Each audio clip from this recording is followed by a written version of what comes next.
It was late in the evening, that quiet hour when the world outside begins to fade, but the mind inside refuses to rest. Anna sat by her window, the city lights flickering like restless thoughts. The rain was gentle, not a storm, just a slow, steady rhythm. Soft enough to be comforting, but constant enough to stir memories she had tried to forget. She wrapped a blanket around her shoulders, held a warm cup of tea between her hands, and stared into the distance. The kind of stare that isn't about looking, but about searching for something that can't be seen. 3 weeks ago, she thought she understood her life. She had plans, routines, familiar faces. There was a person she loved, or thought she did. Someone who seemed to bring meaning to her days. But one morning, it was all gone. No big fight, no clear ending, just silence. A message left unanswered, a door that quietly closed. At first, Anna tried to reason with it. She replayed every moment, searching for clues, wondering what she could have done differently. Her mind became a courtroom. One voice defending, another accusing, a constant argument between heart and logic. And yet, none of it brought peace, only exhaustion.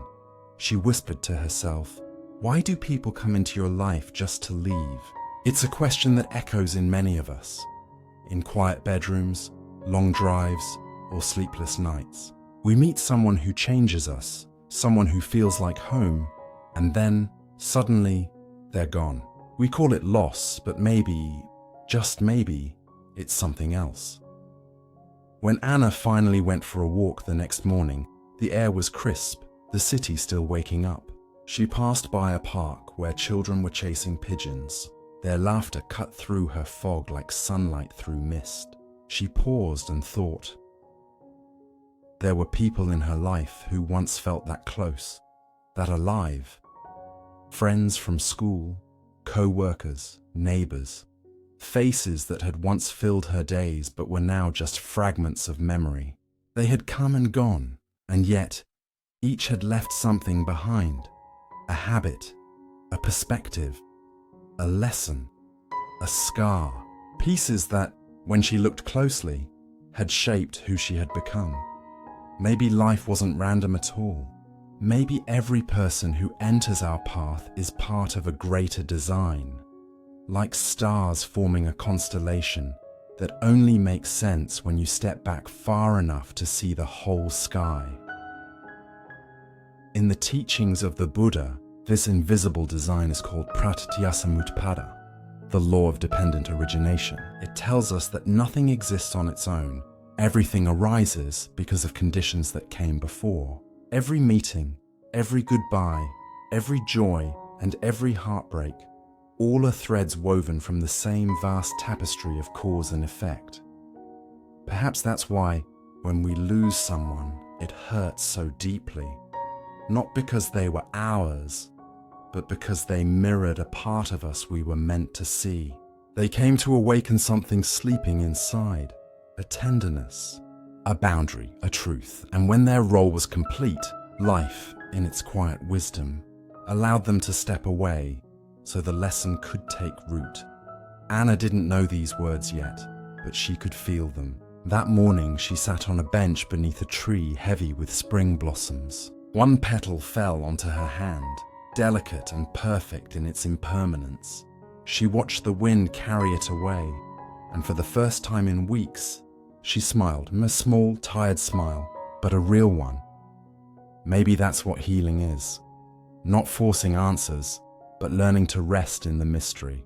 To accept that everything, even endings, has its own quiet purpose. The Buddha once said, "Everything that has a beginning has an ending. Make your peace with that, and all will be well." These words aren't meant to sadden us. They're meant to free us. Because when we stop clinging to how we think life should be, we begin to see the beauty of how it actually is. Each person, each encounter, is like a wave on the ocean of our experience, rising, shining, and returning to the vastness from which it came. So tonight, as you rest and let the weight of the day fade away, Take a slow breath in and let it go gently. Allow your heart to soften. Allow your memories to settle like sand returning to still water. Because soon, we will journey together through stories and reflections that reveal how no meeting is random and how even the people who hurt us may have come bearing hidden gifts. You'll begin to see the quiet intelligence behind every connection, how each person, knowingly or not, plays a part in your awakening. So close your eyes. Let the noise of the day dissolve, and as you drift into calm awareness, we'll begin our exploration with the first thread in this tapestry of human connection, the invisible threads that connect us. Have you ever thought about how many people your life has quietly touched? Even in moments you didn't notice, the stranger who smiled at you on a difficult morning, the teacher who believed in you when you doubted yourself, the friend who showed up at the exact moment you needed someone, and the one who left when you weren't ready to let go. At first, it all seems random, a collage of faces and moments scattered across the years. But if you pause long enough to look back, you might start to notice something extraordinary. There's a pattern hidden beneath the surface of your life. Like threads of light woven through a vast tapestry, each connection, no matter how brief, has shaped who you've become. In Buddhism, this is not coincidence. It is dependent origination, the law of interconnection. Everything that exists arises because of conditions that came before it. Nothing stands alone. Nothing happens just because. Even a single meeting, a smile, a kindness, a heartbreak, ripples across the web of existence. The Buddha once compared life to an intricate net, each knot connected to countless others. When one part moves, the entire net trembles. Your thoughts, your words, your actions. Each creates vibrations that touch the lives of others, often in ways you will never see. Imagine this. You hold the door open for someone at the grocery store. They smile, and in that tiny moment their mood shifts. Later that day, they speak gently to their child instead of snapping in irritation. That kindness ripples onward, a chain of cause and effect that began with something as simple as your hand on a door. Most of us underestimate how much we matter, how deeply we are already woven into the lives of others. We think, I'm just one person, what difference could I make? But the truth is, every life touches thousands of others in ways invisible but real. A Buddhist master once said, when you move your finger, the stars tremble. He didn't mean it literally. He meant that nothing you do is isolated. Every thought, every emotion, every gesture exists in relationship with the whole universe. When I was a child, my grandmother used to sew. She would sit by the window with sunlight spilling across her hands, guiding a needle through pieces of fabric, each small stitch pulling separate fragments together into something whole. Once, I asked her how she knew what the pattern would become. She smiled and said, I don't always know, dear. I just trust that if I keep stitching with care, the design will reveal itself. Life is much like that. We don't always see the pattern of our connections while we're living them. Sometimes we only understand years later why a stranger's kindness mattered, why a friend drifted away, why a painful ending had to happen before something new could begin. But all along, those invisible threads were forming the tapestry of our awakening. In the Buddhist view, these threads are not random. They are the result of karma, the natural unfolding of cause and effect. Karma is not punishment or reward. It's simply the echo of our actions, the way energy continues moving through the web of life. When we meet someone who feels strangely familiar, or when an encounter changes us in ways we can't explain, it may be the meeting of karmic streams from long ago, old energies finding each other again to complete a lesson, to heal, or to teach compassion in a new form. Sometimes karma brings us gentle teachers, people whose presence feels like peace itself. Other times, it brings us difficult ones, those who challenge us, trigger us, or even wound us. But from a spiritual perspective, both are necessary. Both are threads pulling us toward greater awareness. Consider this story. There was once a man who missed his train to work. It ruined his morning. He was frustrated, angry, certain the day was lost. But because he missed that train, he stopped for coffee at a small cafe he'd never noticed before. The barista was cheerful, genuinely kind. They exchanged a few words that brightened his mood. A week later, he returned, and over time, those small conversations became friendship. Years later, when the man fell ill and felt utterly alone, that same barista, now a close friend, was the one who helped him recover, who reminded him that life still had warmth. If you trace the thread backward, you'd see that a missed train, something he once called bad luck, was actually part of a much larger design. In Buddhism, this is the essence of interbeing, the recognition that all things arise together. What feels like coincidence is often a meeting of causes long in motion.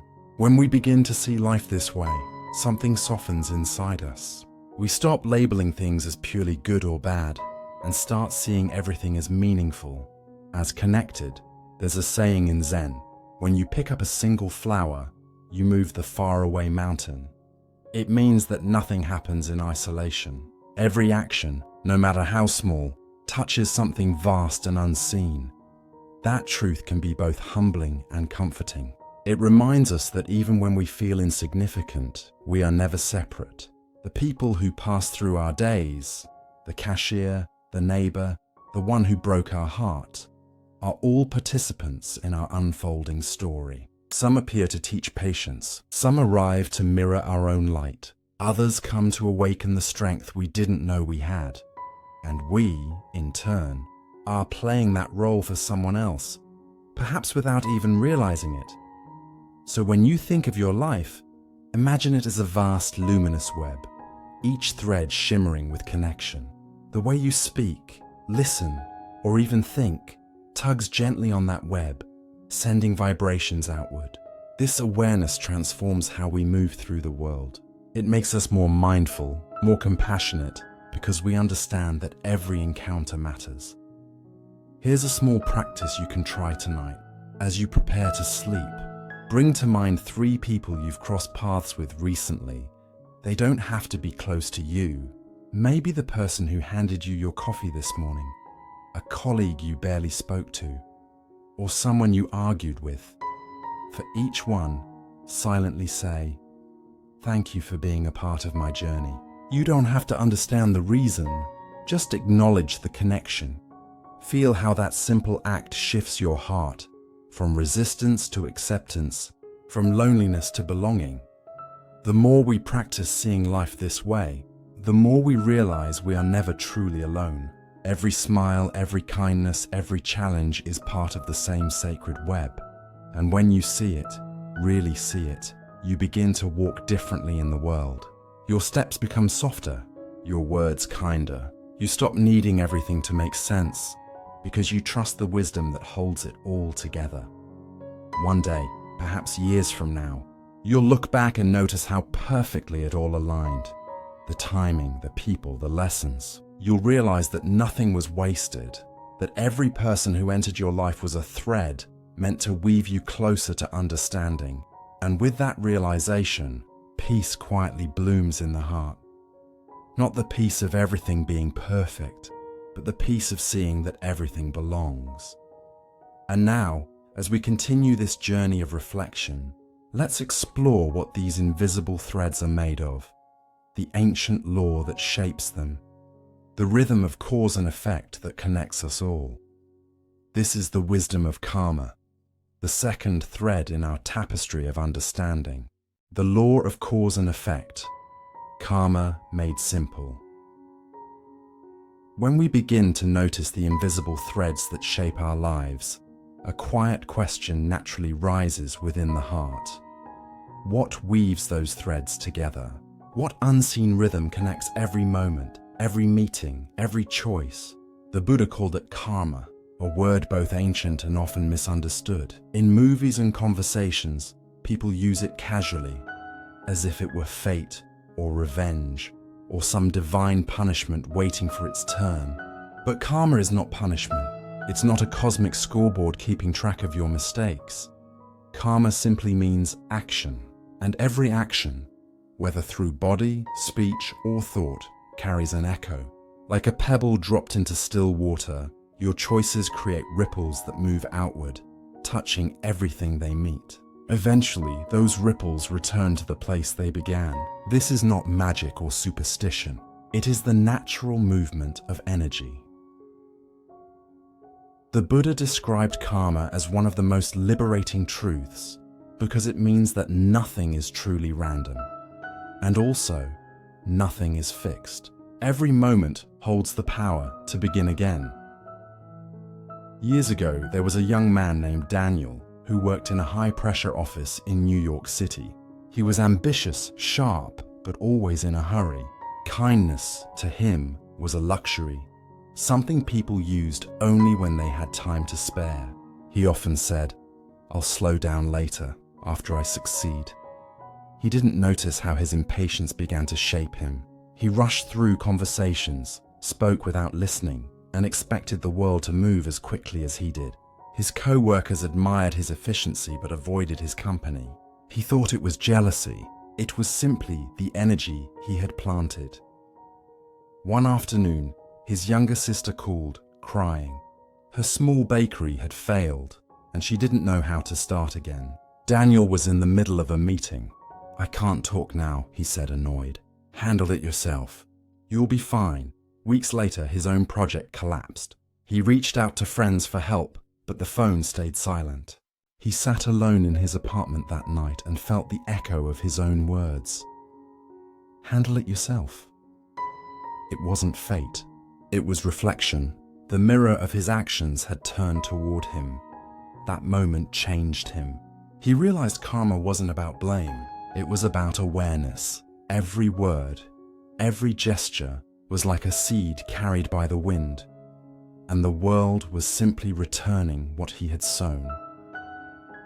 From that day, Daniel practiced small kindnesses, holding doors, listening without interrupting, offering encouragement instead of criticism, and slowly life responded.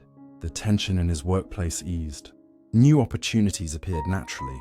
The same people he once ignored began to trust him again. The garden of his life changed, not by chance, but by choice. Karma is not a heavy law. It is a compassionate one. It gives us responsibility, but also freedom. It reminds us that we are not helpless in the face of life. We are participants in its unfolding. The Buddha once said, "If you wish to understand your past, look at your present. If you wish to know your future, look at your present actions." The past creates this moment. This moment creates the future. Like planting a seed, what you nurture will grow. If you plant anger, you harvest conflict. If you plant generosity, you harvest connection. The soil of life does not discriminate. It simply returns what you give it. Think about your own day. Maybe this morning you smiled at a stranger. They smiled back. Their mood lifted.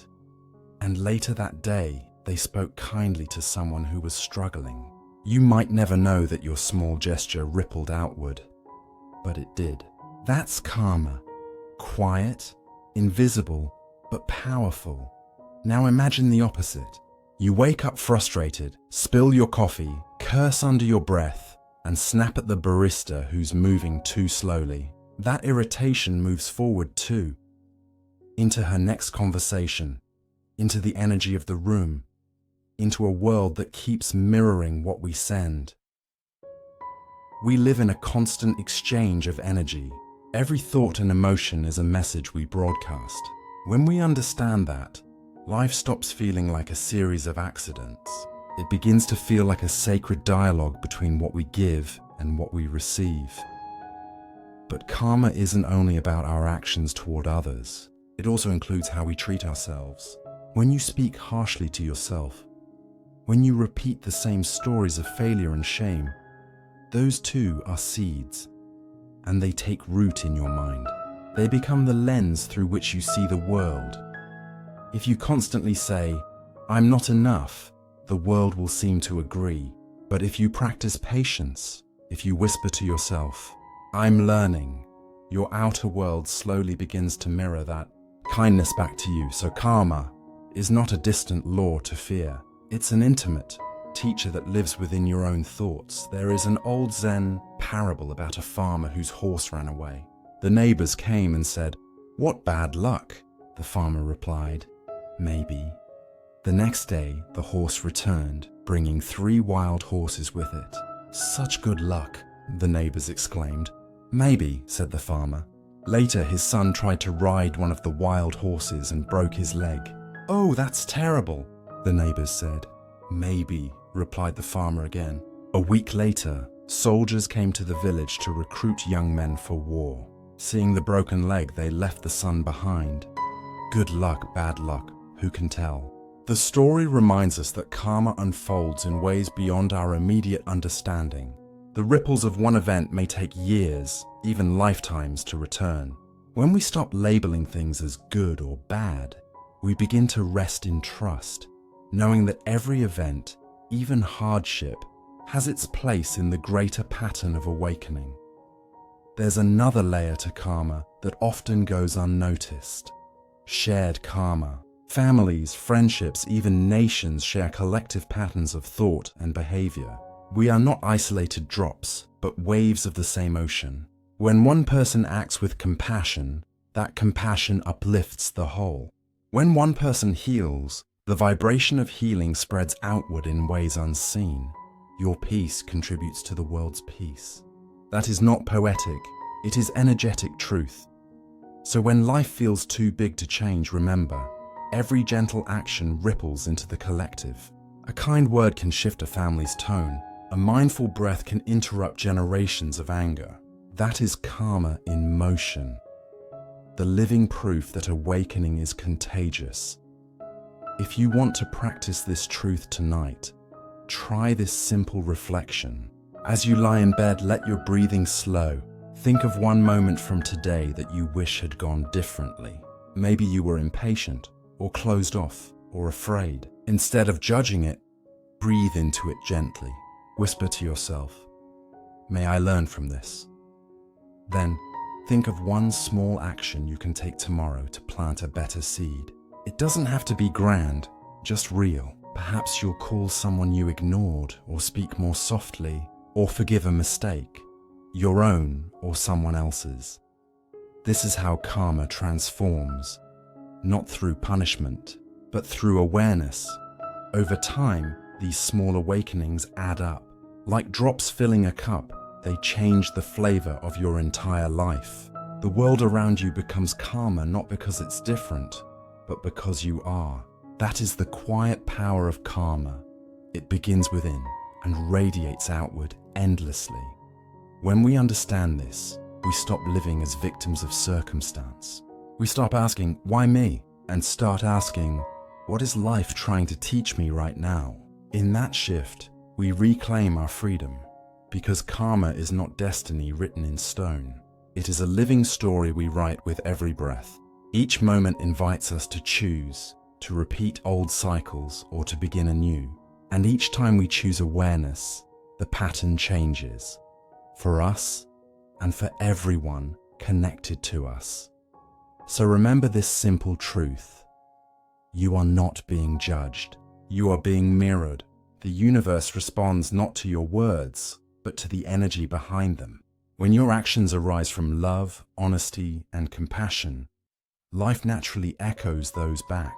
When they arise from fear or anger, life mirrors that too, not to hurt you, but to help you see yourself clearly. This realization is both humbling and empowering. It reminds us that every moment is sacred. Every choice, however small, is an opportunity to plant a seed of awakening. The Buddha did not ask us to believe in karma. He asked us to observe it, to see how cause and effect unfold in our own lives. When you begin to notice that pattern, faith is no longer necessary. Experience becomes the teacher. As you rest tonight, think of the countless ripples you've already sent into the world. Some through love, some through pain, all through being human. There's no need to fix the past. Just meet it with understanding. Smile gently to yourself, knowing that tomorrow you can plant something new. One mindful word, one compassionate gesture, one breath of kindness, that is enough. That is how karma turns from theory into transformation. And as we continue our journey together, let's look at how these ripples take shape in time. How the people who enter our lives come and go like seasons, each bringing their own color, their own lesson, and their own moment to bloom. And if you listen closely, you'll hear how karma speaks. Through the changing seasons of the people in our lives, life, in its quiet rhythm, moves like the turning of seasons. The seasons of connection life, in its quiet rhythm, moves like the turning of seasons. People come and go, just as spring follows winter and summer fades into fall. No season stays forever, and neither do the people who pass through our lives. Yet each one leaves its own color, its own fragrance, its own lesson. When we forget this, we suffer. When we remember, we awaken. Years ago, there was a woman named Claire who lived in a small coastal town. She was the kind of person who loved deeply, perhaps too deeply. Every friendship, every relationship she entered felt eternal to her, like something that was meant to last a lifetime. When people left, and they always did, in one way or another, she took it as a personal failure. She thought love meant holding on, but life kept teaching her otherwise. One day, her closest friend moved across the country for work. They promised to stay in touch, but as months passed, messages slowed, calls became rare, and silence quietly replaced connection. Claire felt abandoned. She replayed old conversations in her mind, wondering what she had done wrong. Then, one autumn afternoon, she walked by the shore. The tide was low, and hundreds of shells glittered under the fading light. Some whole, some broken, some carried far by the waves. She picked one up and thought, these shells were once homes to living creatures. They served their purpose, and now they've moved on, leaving beauty behind. At that moment, she understood something simple and profound. People are like seasons. Some come to awaken spring in us, laughter, hope, new beginnings. Others arrive like summer, warm, bright, intense. Some bring the stillness of autumn, quiet reflection, gentle endings. And a few are like winter, cold at first, but cleansing, preparing us for renewal. This is the truth of impermanence, the heartbeat of Buddhist wisdom. Everything changes, everything flows. Even the most beautiful chapter must eventually close so that a new one can begin. The Buddha once said, all conditioned things are impermanent. When one sees this with wisdom, one turns away from suffering. It is not change that causes pain, but our resistance to it. We cling to people, to roles, to moments, wanting them to stay exactly as they are. But life is a river, not a stone. The tighter we hold, the more we struggle against its natural current. There's a Japanese concept called mono no aware, the gentle sadness of knowing that all things are fleeting. It is not despair, it's tenderness. It's the awareness that a blooming cherry blossom is beautiful precisely because it won't last. This same truth applies to our relationships. They shine because they are temporary. Each connection, no matter how brief, holds infinite meaning when we are fully present for it. When we love without clinging, we love more purely. When we let go with gratitude, we keep the beauty without the suffering. Think for a moment about the people in your own life. Can you see the seasons they represent? There was someone who arrived during a time of confusion and brought light, like the first warmth of spring after a long winter. Maybe another entered during your happiest days, their laughter bright as summer, and perhaps one appeared when you were tired and needed rest. teaching you the quiet wisdom of autumn leaves letting go. Even those who hurt you had their role. They were winter, cold, yes, but necessary. Without winter, the roots would never rest, and new life could not begin. When we look at people this way, we stop labeling them as good or bad. We start seeing them as part of our natural cycle of growth. We realize that no meeting is wasted, no goodbye is meaningless. Each person is a mirror, reflecting something our soul needed to see at that exact time. A young monk once asked his teacher, "Master, why do people leave us after we've given them our love?" The teacher smiled and said, "Because love is not ownership. Love is a meeting of two travelers on the same road for a while. When their paths diverge, they bow and continue onward." This simple teaching holds great wisdom. When we cling to someone, we turn love into attachment. Attachment says, "You belong to me." Love says, "I am grateful for the time we walked together."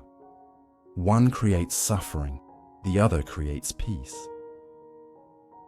The next time someone drifts away, instead of asking, "Why did they leave me?" try asking, "What season did we share? Did they bring laughter? Did they teach patience? Did they show you your own strength?" Once you see their purpose, letting go becomes easier, not painless but peaceful. Impermanence also teaches us humility. We change too. We are not the same people we were a year ago, or even yesterday. The person who walked into that friendship, that job, that love story, is not the same one who's walking out of it. We evolve and so do others. Sometimes we outgrow what once fit perfectly. And that's not failure, that's growth. The tree doesn't mourn the leaves it sheds in autumn. It trusts that new ones will come when the time is right. In the same way, we must trust the seasons of our own becoming. If you've ever lost someone and felt the ache of emptiness, try to remember, loss is not the end of connection. It's simply the change of form. When you love someone, that energy doesn't vanish. It transforms. It becomes memory, gratitude, inspiration. It becomes the quiet voice that whispers inside you when you need courage.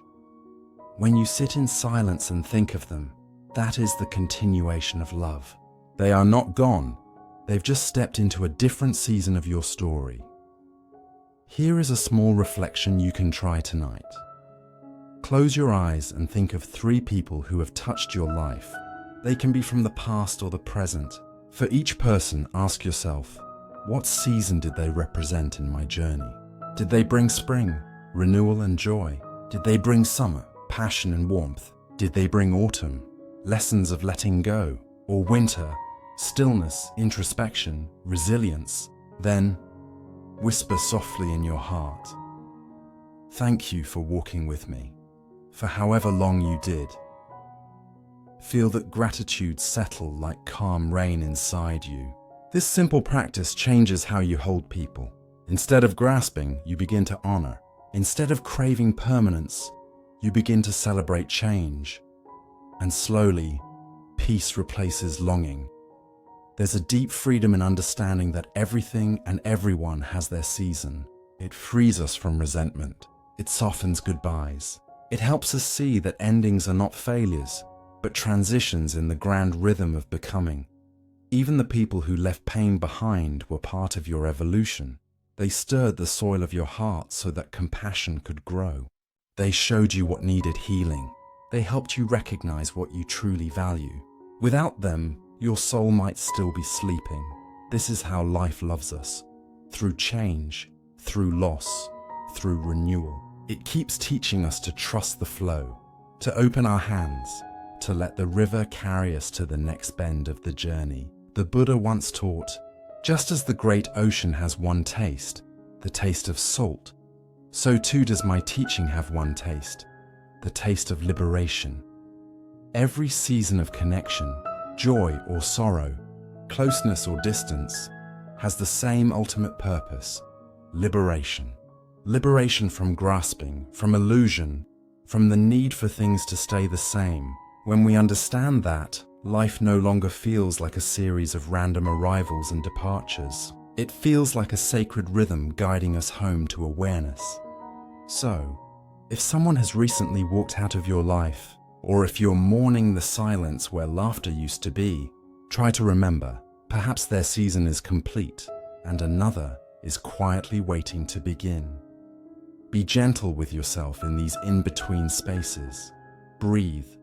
Trust that what is meant for you will never miss you, and what has left was never yours to hold forever. Everything comes exactly when it should, not too early, not too late. And when it's time, the next season, the next connection will arrive, bringing its own lessons, its own warmth, its own invitation to grow. As we move deeper into this reflection, let's look at how these changing seasons also mirror something profound within us. The way people we meet reflect our inner world, because sometimes the universe doesn't send us others to complete us. It sends them to reveal us. As we learn to flow with these seasons, the truth gently unfolds. Others are not separate from us. They are the reflections through which we awaken.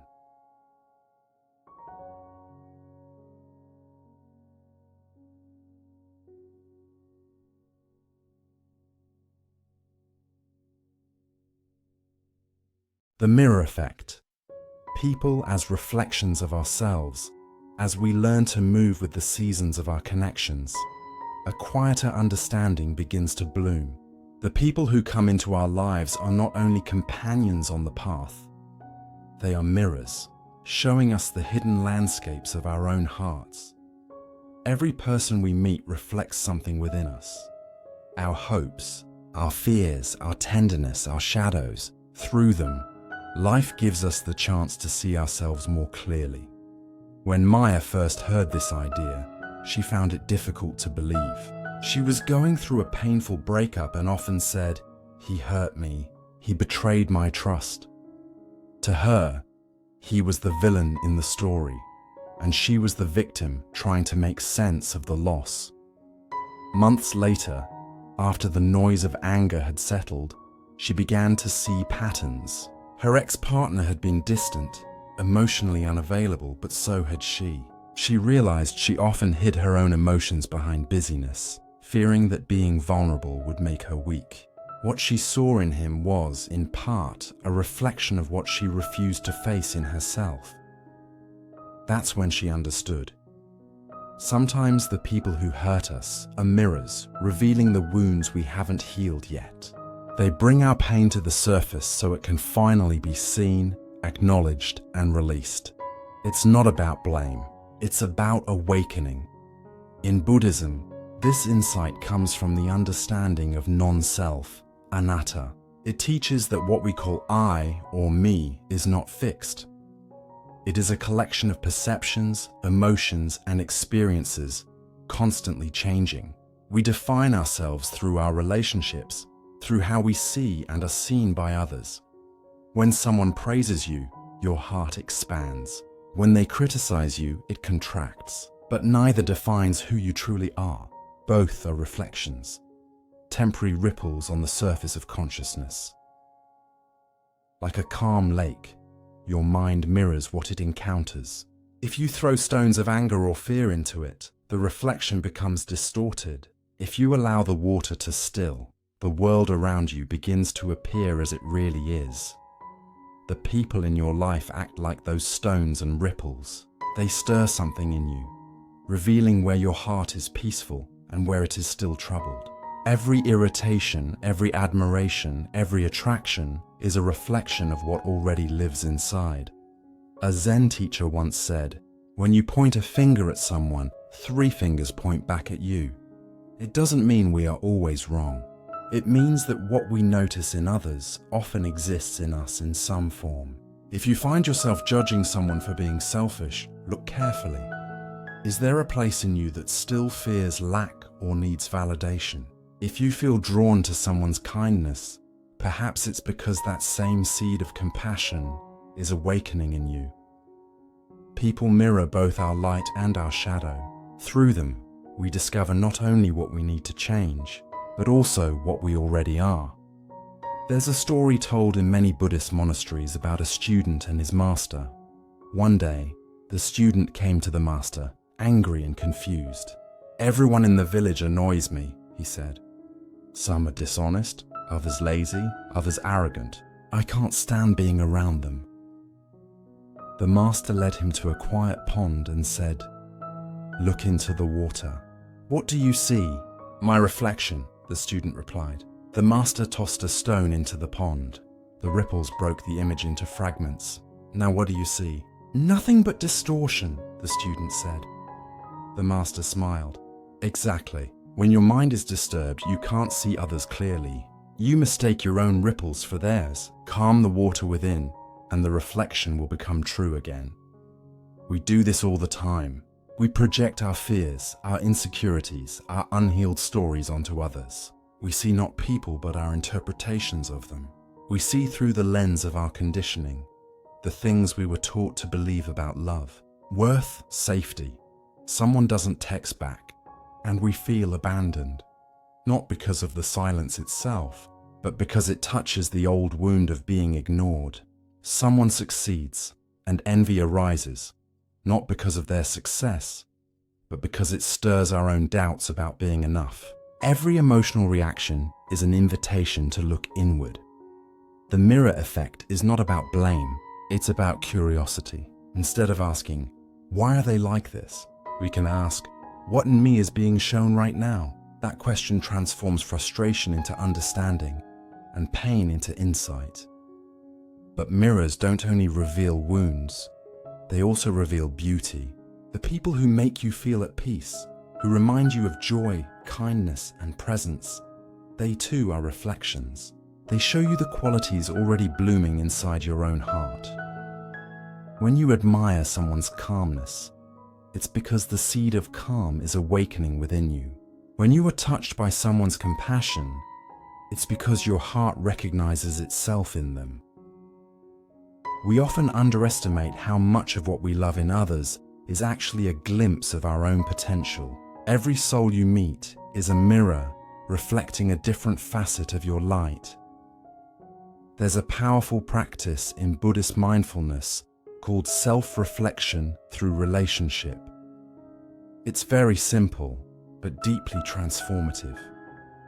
Whenever someone triggers a strong emotion in you, pleasant or unpleasant, pause for a moment. Notice what you're feeling. Then, gently ask yourself, what is this showing me about my own mind? Maybe their impatience mirrors your own. Maybe their kindness reminds you what you long to express. Maybe their coldness shows where you still fear rejection. Whatever it is, look with compassion, not judgment. The goal is not to label people as lessons, but to use each encounter as a mirror for growth.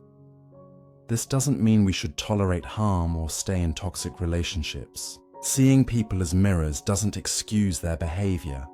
It simply frees us from hatred. When we understand that others act from their own wounds, we stop personalizing their pain.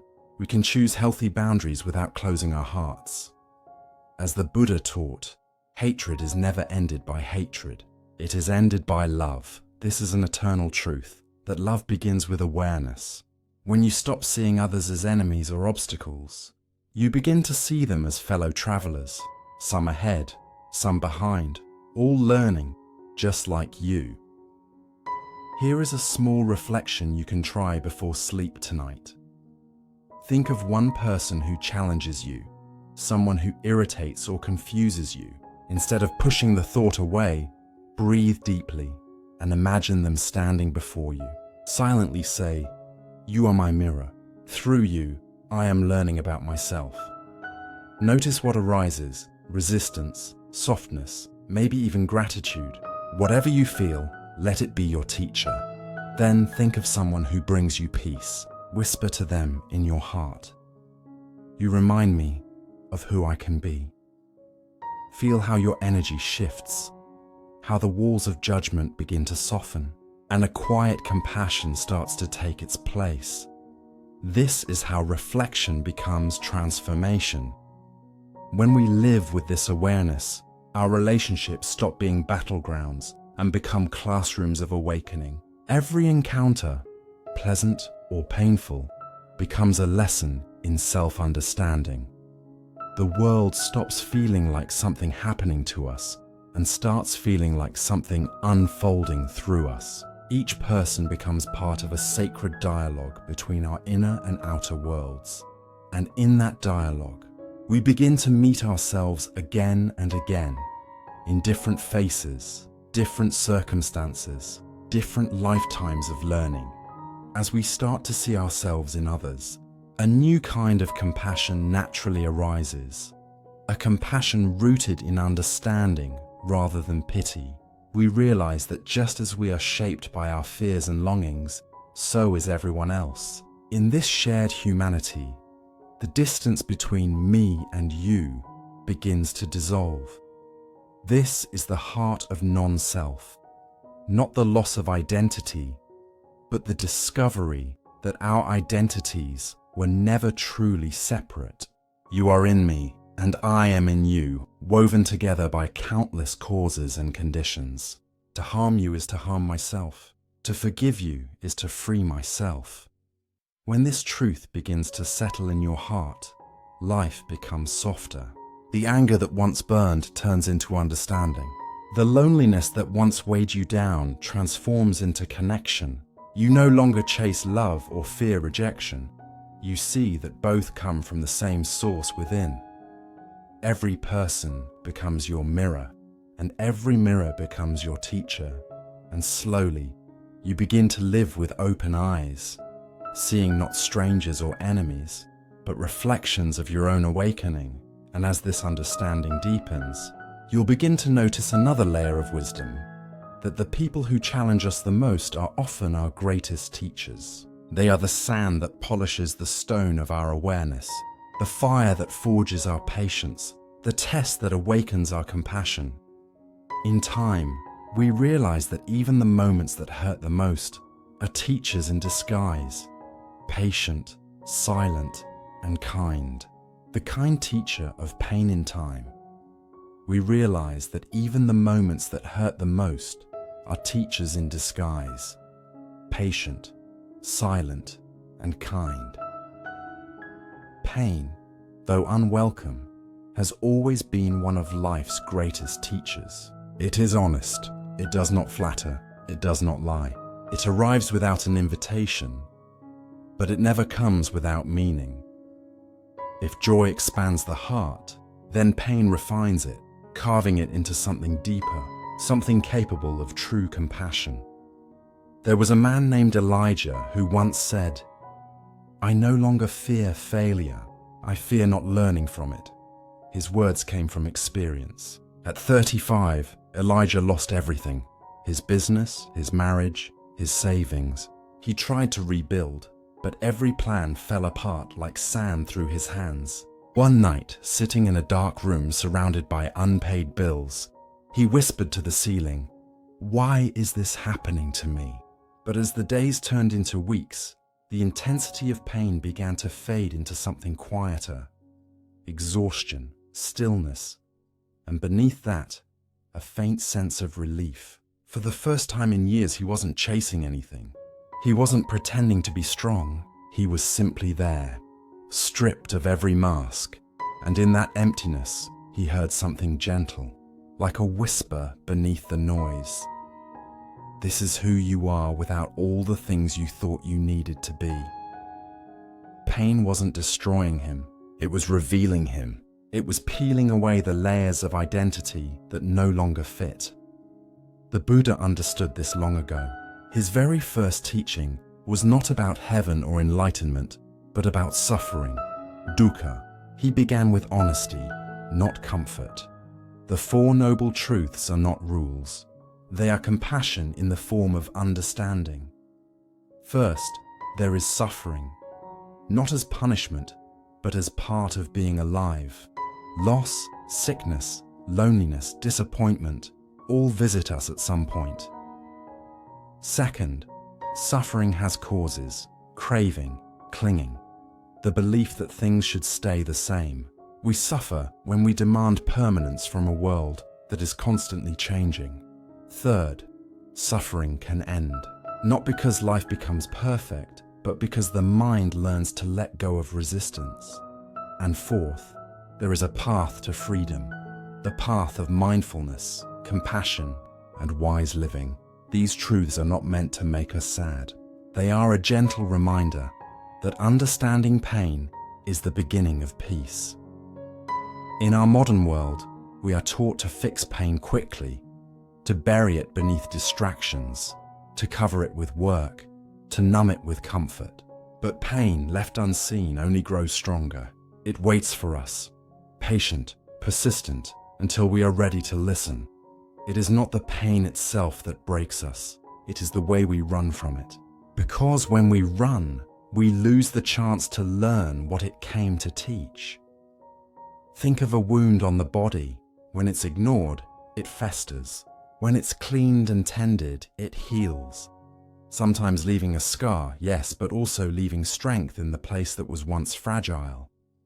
Emotional pain works the same way. When we finally stop avoiding it, when we meet it with gentle curiosity, it transforms into understanding. There's a Zen saying, "Obstacles do not block the path.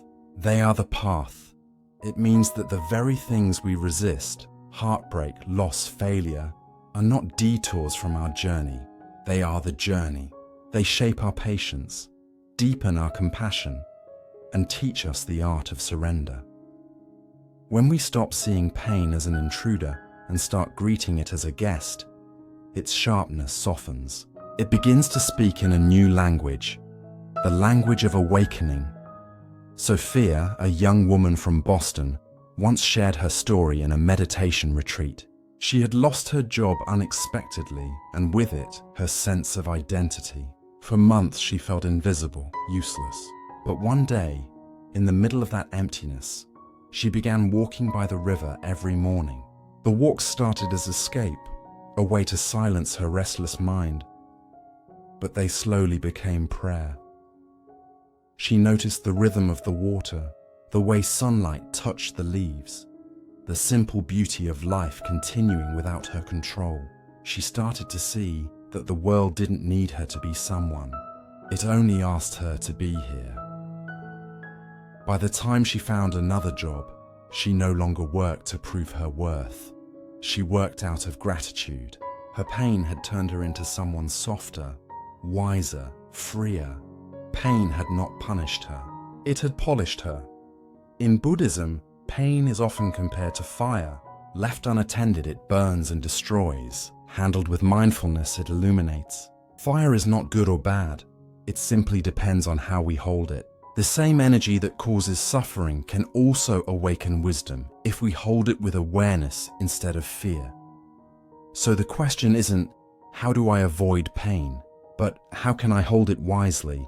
Many monks practice something beautiful when facing pain.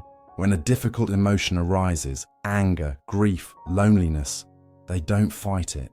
They silently say, "Hello, old friend." It sounds simple, even odd, but this greeting changes everything.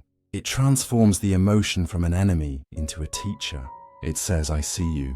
I will not run from you anymore." When you greet pain like this, it softens. It begins to reveal its message. Sometimes it says you need rest. Sometimes you need forgiveness. Sometimes you've been carrying too much. If you listen, it always tells you something true. The human mind wants to escape pain. It tries to reason, blame, or distract itself. But awareness invites us to do the opposite, to stay present, breathe, and watch. Pain is like a wave. If you resist it, it knocks you down. If you float, it carries you back to shore. When you allow pain to move through you, it eventually transforms into wisdom. You begin to see that what you feared was not the pain itself, but the fear of feeling it.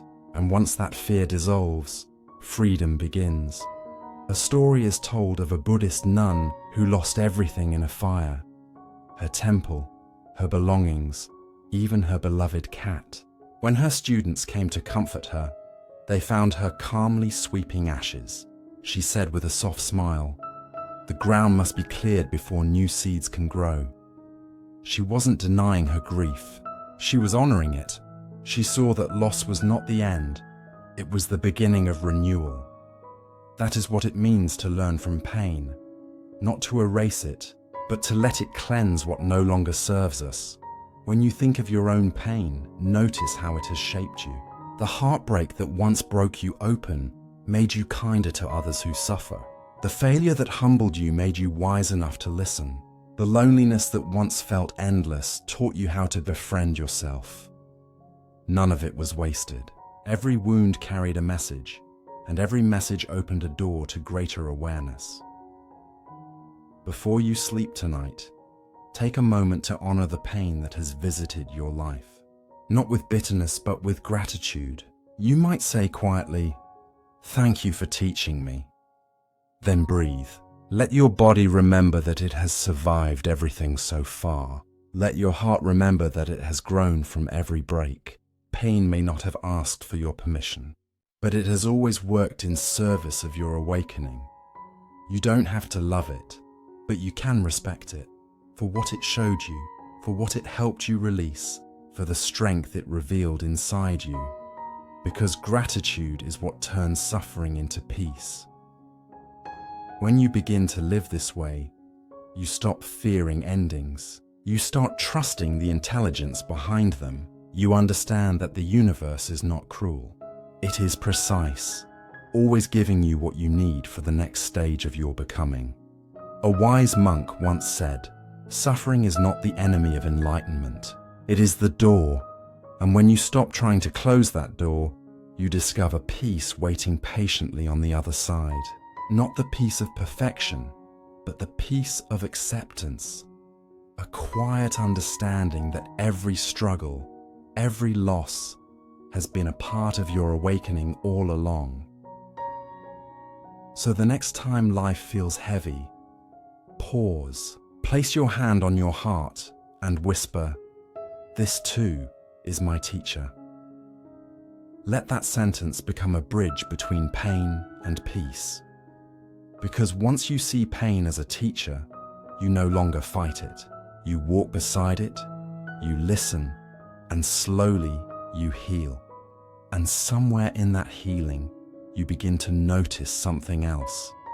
That not all lessons come from loss itself. Some arrive disguised as people, those who test your patience, push your boundaries, and challenge your peace. They are not punishments. They are mirrors of your strength, inviting you to grow in love even when it's difficult. When you learn to meet them with understanding, you begin to see the hidden grace in every encounter. And as we make peace with our own suffering, we start to notice another kind of lesson, the one that comes through people who challenge our patience and expand our heart.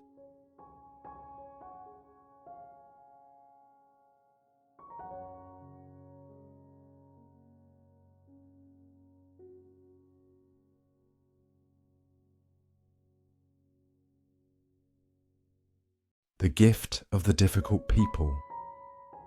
There's a saying in Buddhism, "Your enemies are your best teachers."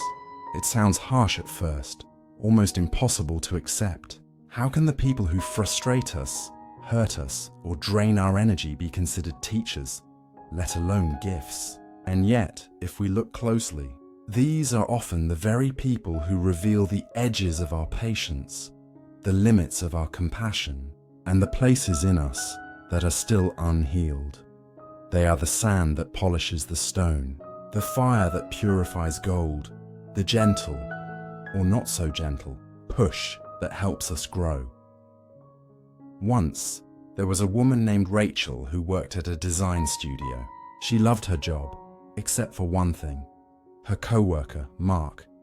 He was critical, controlling, and seemed to take pleasure in pointing out her mistakes. Every morning she felt her stomach tighten before even stepping into the office.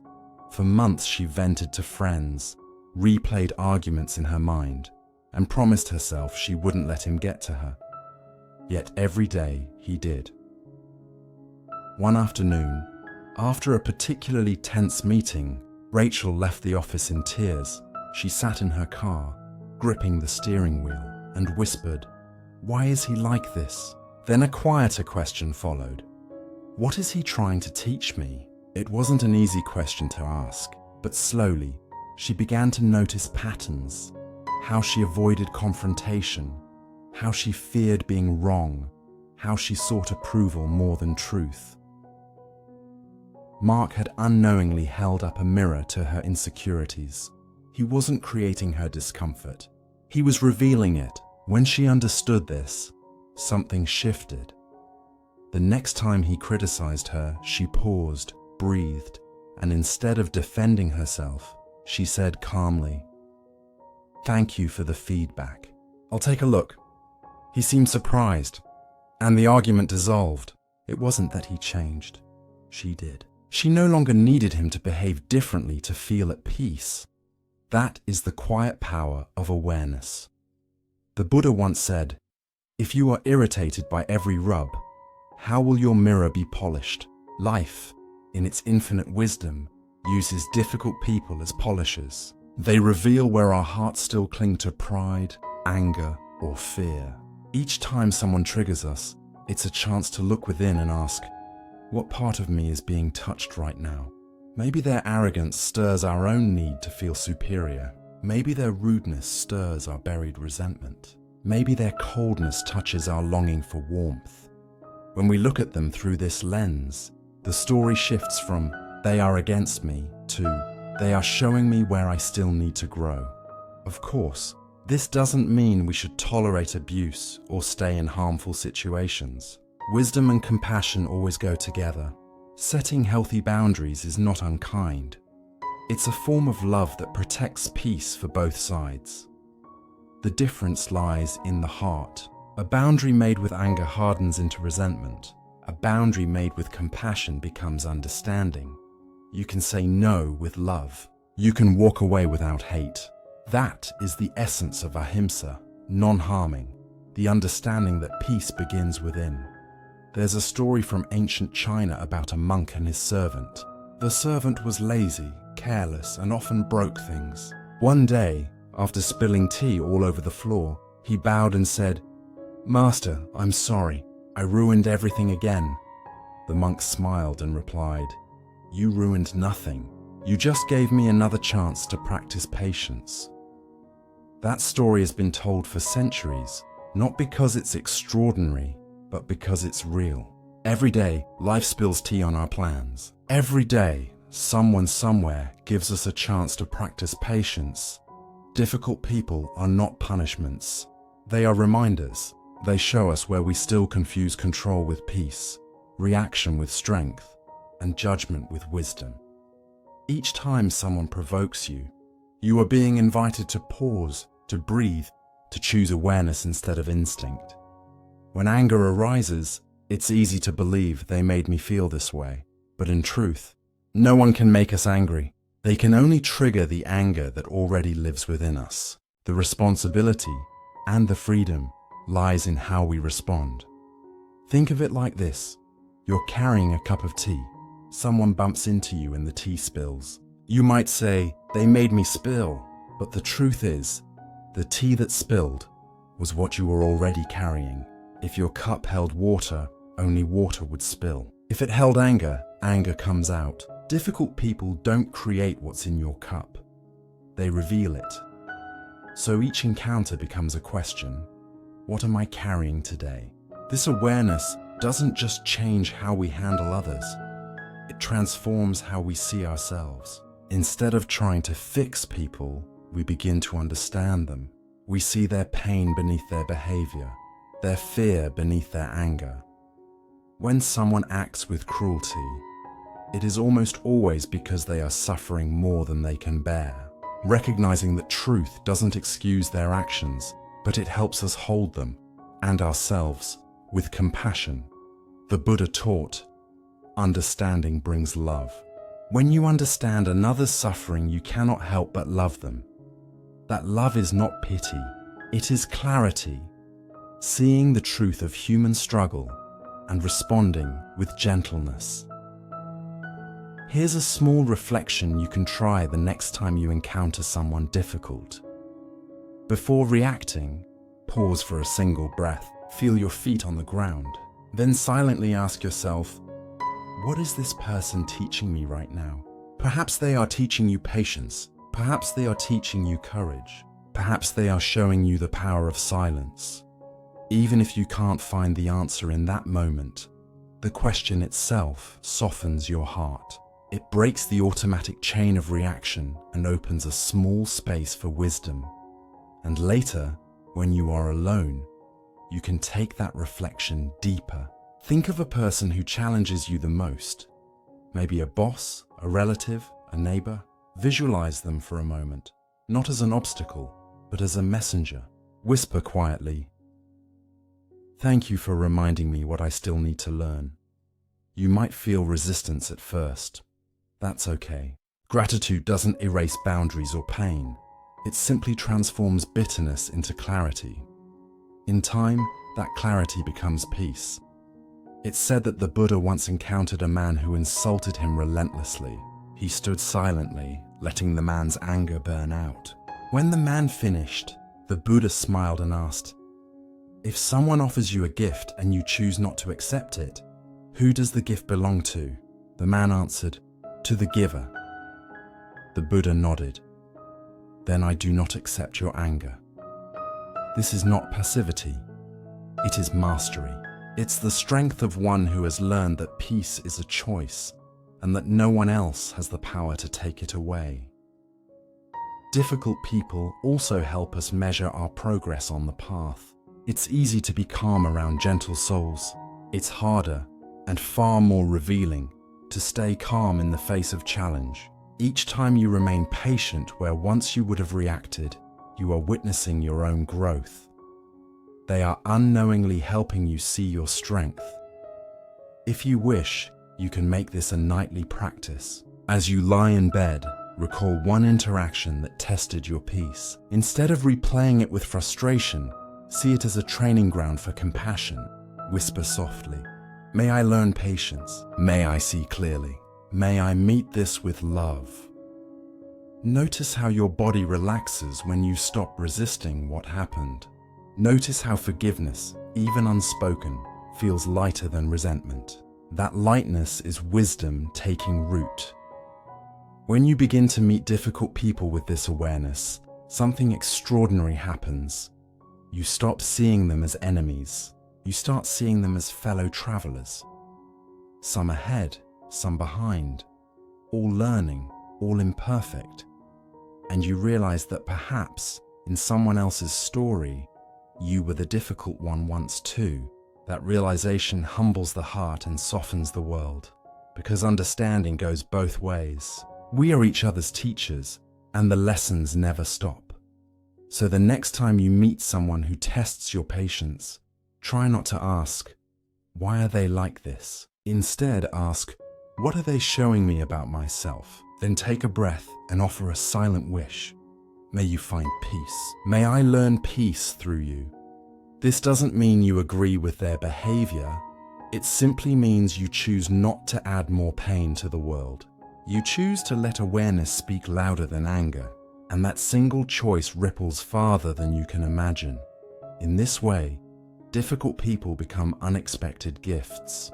They stretch the heart, refine the spirit, and teach us that love isn't proven in comfort, but in challenge. They remind us that peace is not something we find outside ourselves, but something we build, moment by moment, through understanding. And as our understanding deepens, a new balance begins to form, between giving and receiving, between caring for others and caring for ourselves. Because compassion, to be real, must include the one who offers it. When compassion matures, it whispers a quiet reminder that caring for others and caring for ourselves are not two paths, but one. The balance between giving and self-care. When compassion matures, it whispers a quiet reminder that caring for others and caring for ourselves are not two different paths, but one. We often believe that to love well, we must forget ourselves. That selflessness means saying yes to everyone, helping until we have nothing left to give. But the truth as the Buddha taught, is that even love must walk the middle path. Without balance, even the most beautiful intention can turn into suffering. True compassion is not a flame that burns itself out to give others light. It is a steady fire that warms everyone around it, including the one who tends it. Emma learned this lesson slowly. She was a nurse in a hospice where every day was a reminder of life's fragility. Her patients adored her kindness, her gentle hands, her steady voice. But behind that calm smile, Emma was silently collapsing. Long hours, skipped meals, endless emotional labor. She gave everything and then some. One morning, while helping a patient out of bed, her vision blurred and her knees gave way. She fainted, landing softly into the arms of a colleague. When she woke, embarrassed and pale, her supervisor said something she would never forget. "Emma, you forgot that you're one of the people you're meant to care for." That sentence changed everything. From then on, she began to treat herself as she treated her patients, with patience, tenderness, and respect. She started to eat when hungry, rest when tired, and take small moments to breathe before moving on. And something remarkable happened. The more she cared for herself, the more deeply she could care for others. Her compassion didn't shrink, it became wiser. In Buddhism, compassion, karuna, is never separate from wisdom, prajna. One without the other cannot last. Compassion without wisdom can turn into attachment, giving beyond one's strength, carrying pain that isn't ours to carry. Wisdom without compassion becomes cold, a form of knowing without warmth. The two must walk hand in hand. This is the essence of the middle way, the art of balance between helping and resting, between selflessness and self-awareness. The Buddha spoke of 4 immeasurable qualities: loving kindness, metta, compassion, karuna, joy, mudita, and equanimity, upekkha. Together, they are like the 4 petals of a lotus, each one supporting the other. Loving kindness wishes happiness for all beings.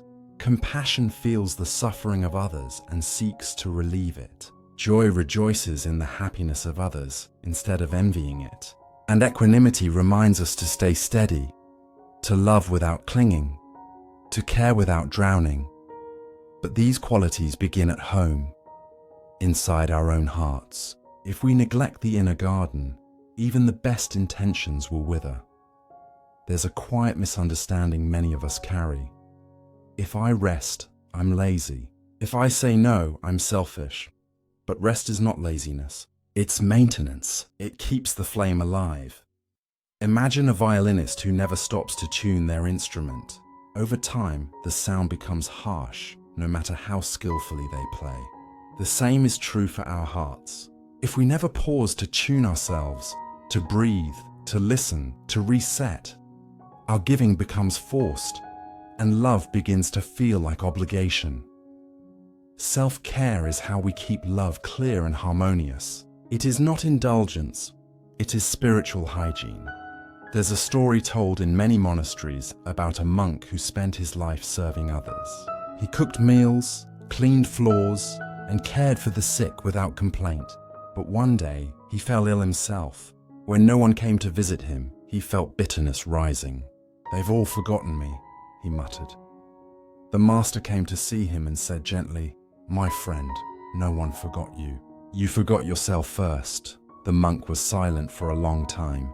Then he smiled through his tears. From that day, he still served others. But he rested when tired, and allowed others to help him too. His compassion deepened not because he did more, but because he learned to include himself in his kindness. We often give because we want to be seen as good. We help because we fear rejection. We say yes because saying no feels too heavy. But giving from fear drains both sides. True generosity is born from fullness, not emptiness. So before saying yes, pause. Take a slow breath. Feel your body. If your chest feels tight or your energy is low, ask yourself, am I giving from love or from guilt? If the answer is guilt, the most loving act may be to rest. Mindfulness brings clarity to generosity. It teaches us to notice the quality of our giving. A gift offered with resentment is heavier than one offered with joy. When we are at peace inside, our actions become nourishment, not sacrifice. Each morning, try this gentle reflection. Before stepping into your day, place your hand over your heart and ask, how can I care for myself today so that I can care for others better? The answer may be simple: to breathe between tasks, to speak kindly to yourself, to remember that your worth is not measured by your usefulness. Later, when you feel overwhelmed, close your eyes and whisper, may I be kind to myself in this moment. That one sentence has the power to reset your entire nervous system. It's not selfish, it's sacred. The Bodhisattva of compassion, Avalokiteshvara, is said to have 1,000 arms to help all beings. But in every palm is an eye. The eyes symbolize awareness, the wisdom to see clearly before acting. Without those eyes, the 1,000 arms would move blindly, causing exhaustion instead of healing. Awareness is what makes compassion intelligent. It knows when to help and when to step back, when to speak, and when silence is the greater kindness. This is the essence of balance, love guided by clarity. Self-care often looks simple. It's taking a walk without your phone, sitting quietly for 5 minutes, watching sunlight move across the floor. It's saying no when your body says stop, and saying yes only when your heart feels open. In a world that glorifies busyness, stillness is an act of courage, because stillness reminds us that we are human beings, not human doings. Like a tree, we cannot grow by rushing. We grow by receiving sunlight and rain in equal measure. Effort and rest, giving and being. Another important side of balance is learning to receive. Many of us find it easier to give than to accept. We deflect compliments, turn down help, and apologize for our needs. But to receive with grace is also an act of love. It allows others the joy of giving. When someone offers you kindness, pause before saying, "It's okay, I don't need it." Instead, try, "Thank you." Let that be enough. Love flows in circles, not in straight lines. To keep it moving, we must allow it to flow both ways. When we live in this rhythm, giving becomes effortless. We no longer pour from emptiness. We give from fullness. Peace becomes our resting place, not our reward. As the Buddha said, peace comes from within. Do not seek it without. When peace lives in you, everything you touch becomes softer. Your words, your work, your relationships. Kindness radiates naturally, like warmth from sunlight. Tonight, before you fall asleep, think of all the ways you gave today. Your time, your energy, your listening. Then, think of one small way you can give back to yourself tomorrow. It could be as simple as taking 3 mindful breaths before starting your day, or allowing silence to fill the first minute of your morning. These small rituals feed the well from which all compassion flows. Whisper quietly, "May I care for myself as I care for those I love." Feel how that wish softens the tension in your body, as if your heart finally exhales. This is balance, gentle, sacred, sustainable. And as this sense of harmony deepens, something inside begins to release. Because when we finally learn to care for ourselves, we also learn to let go of guilt, of resentment, of the past. Love and forgiveness are born from the same soil. To forgive others, we must first remember how to hold ourselves with kindness. So, as you breathe in peace tonight, let your heart open a little wider, ready to explore that tender art, the art of forgiving and being free, the art of forgiveness. Forgiveness is one of the hardest lessons of the heart. It asks us to let go of what we cannot change, to soften toward what once hurt us, and to release the weight we've carried for far too long. It doesn't happen all at once. Forgiveness is not a single act. It's a quiet unfolding. It begins with understanding, deepens with compassion, and ends in freedom. There was once a man named Daniel who carried anger for many years. When he was young, his business partner betrayed him, took his money, his trust, and left him with nothing. Daniel rebuilt his life on the surface, but inside, resentment grew like a stone in his chest. Even after years, just hearing that man's name would tighten his jaw and darken his thoughts. One day, an old friend asked him a simple question. "Daniel, if the person who hurt you moved on, why are you still letting him live in your mind?" That night, Daniel couldn't sleep. He realized that his anger wasn't punishing the other man. It was punishing himself. He had been carrying poison hoping it would hurt someone else. The next morning, he sat quietly by the window, hands trembling, and whispered the words he thought he would never say, "I forgive you." He didn't mean, "It's okay." He meant, "I'm done suffering." And in that moment, something inside him loosened, not in the mind, but in the soul. Forgiveness, he discovered, was not a favor to the one who hurt him. It was a gift to his own peace. In Buddhism, forgiveness is not about erasing the past. It's about releasing the clinging mind, the part of us that insists the past should have been different. The Buddha taught that everything arises from causes and conditions. People act according to their understanding, their fears, their ignorance, and their karma. This doesn't excuse their actions, but it helps us see them as part of the great web of cause and effect. When we cling to anger, we keep the karma alive. When we forgive, we allow it to complete its circle and dissolve. It's like setting down a heavy bag you've carried for miles. The weight was real, but it was never meant to be yours forever.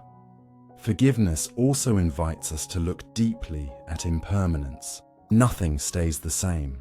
Not the people who hurt us, not the pain they caused, not even the version of us that was wounded. The person who wronged you is not the same person they were then, and neither are you. Time has changed you both, but resentment freezes you in the past, chaining your heart to something that no longer exists. When you understand impermanence, you begin to see that holding a grudge is like holding your breath. It only hurts you. Sometimes forgiveness feels impossible. The wound feels too deep, the betrayal too cruel, the scar too visible to ignore. But the Buddha offered a path, not a demand. He taught that forgiveness begins not with forgetting, but with understanding the nature of suffering. When someone harms us, they act from confusion, fear, or pain. No one who truly sees clearly could choose cruelty. To harm another is already to be lost in one's own suffering. When we see that, compassion begins to replace anger. Not all at once, but little by little, like snow melting under the sun. There is a beautiful story in the Buddhist tradition about a monk who was beaten and robbed by a bandit. When asked if he was angry, the monk said, "No, because I see that the man who harmed me was suffering more than I ever did." He explained, "I lost my possessions for a day. He lost his peace for a lifetime." That is the wisdom of compassion, to see beyond the act and glimpse the suffering behind it. It doesn't mean we condone harm, but we stop fueling hatred with our own. Forgiveness, then, is not weakness. It is strength, the strength to stop carrying pain forward. It is choosing healing over hurt, freedom over fury. The Buddha once said, "Holding on to anger is like grasping a hot coal with the intent of throwing it at another. You are the one who gets burned." When we cling to resentment, we keep the fire alive. When we forgive, we let the fire burn out, leaving only warmth and light. But what about forgiving ourselves? This is often the hardest part. We replay our mistakes, our regrets, our moments of weakness, as if punishing ourselves could somehow make us worthy again. Yet self-forgiveness is simply seeing with clarity. You cannot hate yourself into becoming better. You can only love yourself into awakening. The Buddha taught that guilt, when held too long, becomes another form of ego, a subtle way of clinging to the idea of I. But awareness dissolves it. When we see our own ignorance with gentleness, we begin to change without punishment. So when you remember something you wish you hadn't done, instead of saying, "How could I?" try whispering, "That was me before I understood." And then breathe. Allow the new understanding to take root. That is forgiveness in its purest form. Not denial. Not avoidance, but evolution. There's a practice you can try tonight. Sit or lie down in a comfortable position. Let your breath slow.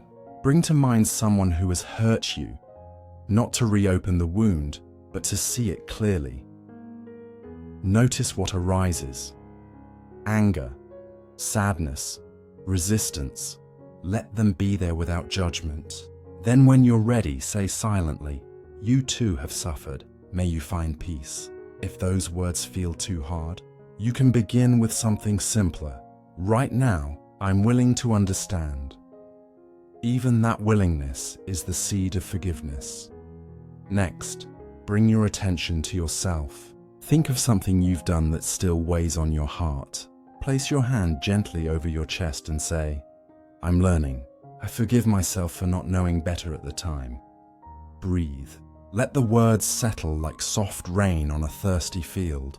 Forgiveness doesn't need to be loud or dramatic. It only needs to be real. In time, forgiveness changes the way we see everything. We stop dividing the world into victims and villains. We begin to see all beings as travelers, some awake, some still dreaming, each one shaped by their own causes and conditions. When we forgive, we join the flow of life again. We stop standing in the river of the past and let the current carry us forward. That doesn't mean forgetting boundaries. Wisdom knows when to step back. Compassion knows how to wish someone peace without inviting harm again. Forgiveness is not returning to what hurt us. It's walking on without hate.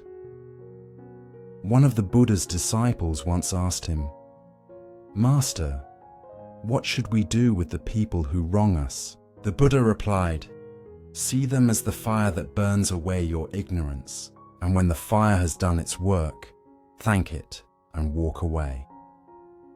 Forgiveness doesn't erase the lesson, it completes it. Every act of forgiveness closes a karmic loop. Every release frees energy that was trapped in anger. It is how we end cycles of suffering, not only for ourselves, but for those who come after us. There's a kind of quiet joy that arises when forgiveness finally settles in the heart. It's not the loud joy of celebration, but the soft joy of relief. Like a long exhale after holding your breath for years. The world looks different. Colors return. The heart feels lighter. Forgiveness doesn't mean the story didn't matter. It means it no longer controls your future. The pain has done its work. The lesson is complete. So tonight, as you drift towards sleep, bring to mind someone, living or gone, with whom you still feel tension. Picture them in front of you. See their humanity, their confusion, their pain, then quietly whisper, "May you be free from the suffering that caused you to hurt me. May I be free from the suffering that kept me holding on." If tears come, let them. If silence comes, let that be enough. Forgiveness is not a destination. It's a soft place the heart returns to, again and again, until peace feels like home. And when peace finally arrives, you begin to notice its fragility, how easily it can be disturbed by certain energies, certain voices, certain situations. Forgiveness teaches you to open, but wisdom teaches you how to protect what you've opened. Because once your heart becomes light, you'll want to keep it that way. Not by closing it, but by learning to guard your inner peace with mindfulness and care. Let us rest there for a moment, in this quiet space between healing and awareness, as we learn to recognize what nourishes our peace and what quietly steals it away. Recognizing energy drainers and protecting peace is fragile, not weak, but tender, like a flower that blooms only when the air is still. Once you've found it, you begin to notice how quickly it can fade. A single harsh word, a hurried day, or the heavy presence of someone always in turmoil can make your calm slip quietly away. Learning to protect your peace is not about isolation. It's about awareness, knowing what nourishes you and what quietly drains you.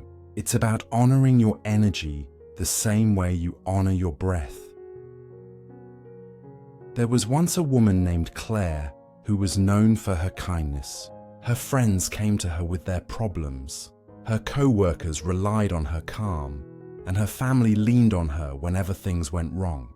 She wanted to help, she truly did, but little by little, she began to feel exhausted. No matter how much she gave, there was always someone who needed more. One evening, sitting alone in her car after a long day, she felt an ache in her chest and tears in her eyes. It wasn't anger, it was emptiness. The kind that comes when you've poured everything out and forgotten to refill your own heart. That night, she decided to do something she'd never done before. She turned off her phone, made herself a cup of tea, and sat in silence. At first, the guilt was loud. She thought of the messages she hadn't answered, the people she might be disappointing. But as the minutes passed, the guilt softened into relief. Her breath became slower. For the first time in months, she felt her own presence again. That was the night Claire learned that protecting peace is not selfish. It's sacred. In Buddhism, the practice of ahimsa means non-harming. Most people understand it as not causing pain to others, but it also means not harming yourself, not through overwork, not through self-neglect, not through allowing toxic energy to live rent-free in your mind.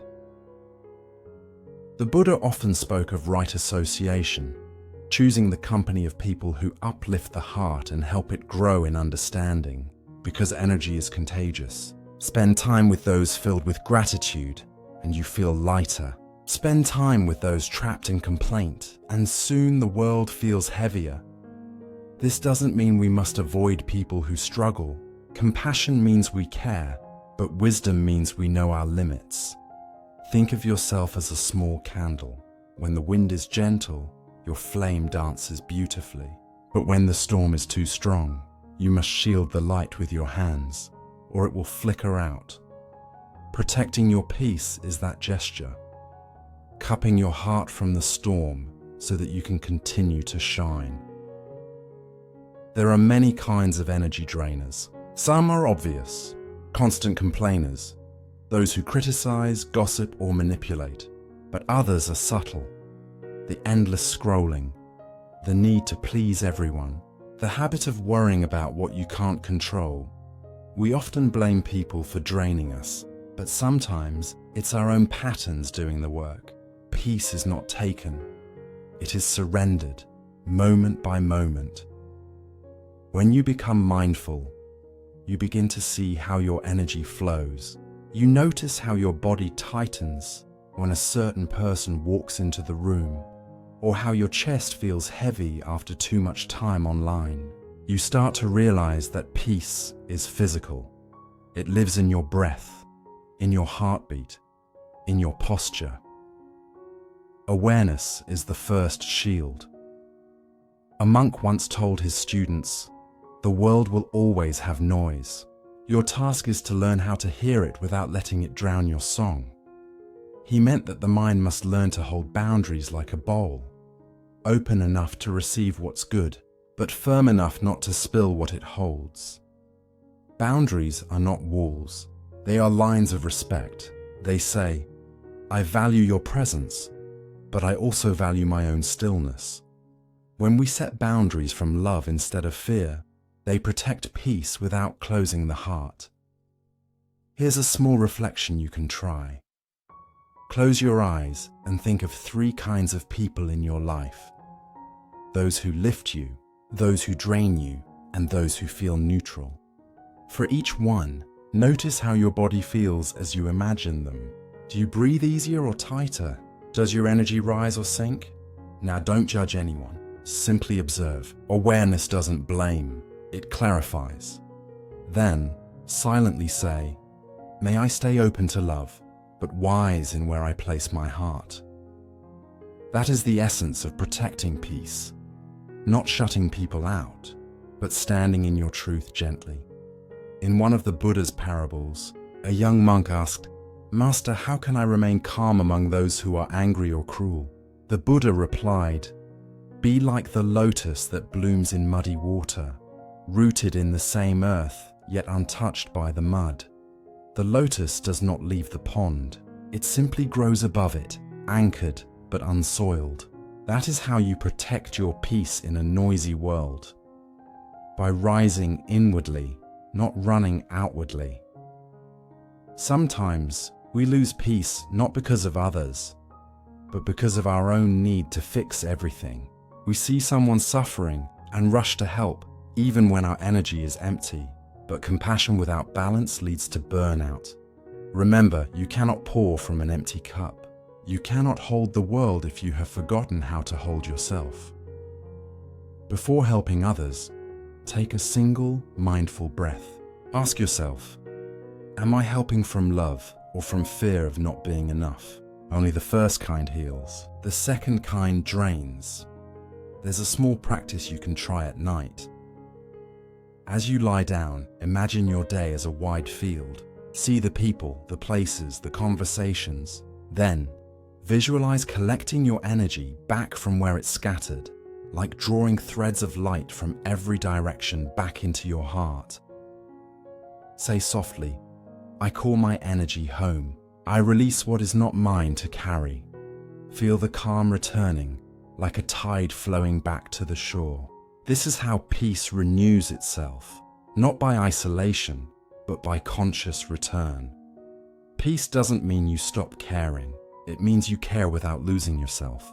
It means you can listen to pain without absorbing it. You can be present for others without disappearing inside their storms. The Buddha taught that true compassion requires equanimity, the ability to love without clinging, to help without drowning, to walk through chaos without losing center. Equanimity is not indifference. It's serenity in motion. It's the still point that allows the world to spin without pulling you apart. So, when you find yourself surrounded by noise or by people who take more than they give, remember this simple truth. Your peace is your responsibility. It is not selfish to guard it. It is wise, because every peaceful heart adds peace to the world. Protecting your calm is not withdrawal. It is contribution. A single person who remains centered can change the energy of an entire room. You have felt this before. The presence of someone quiet yet strong, whose calm seems to settle everyone around them. That is what happens when peace becomes your practice. And if someone tries to disturb that peace, remember the Buddha's question. If a gift of anger is offered and you choose not to accept it, who does it belong to? You don't have to take what isn't yours. You don't have to drink every emotion handed to you. You are allowed to breathe, to step back, to stay silent. Sometimes silence is not avoidance. It is mastery. As the day ends, take one slow breath and whisper to yourself, may my peace remain steady, and may I protect it with understanding. Let that wish guide you through your days. A gentle reminder that peace is not found by running away, but by staying present with an open, aware heart. Because the more you protect your peace, the more it grows, quietly, steadily, like a candle that no wind can extinguish. And from that peace, a new beauty begins to emerge. The ability to be alone without loneliness, to find contentment in simplicity, and to see solitude not as emptiness, but as presence. Let us drift softly into that stillness, into the gentle wisdom of being with ourselves.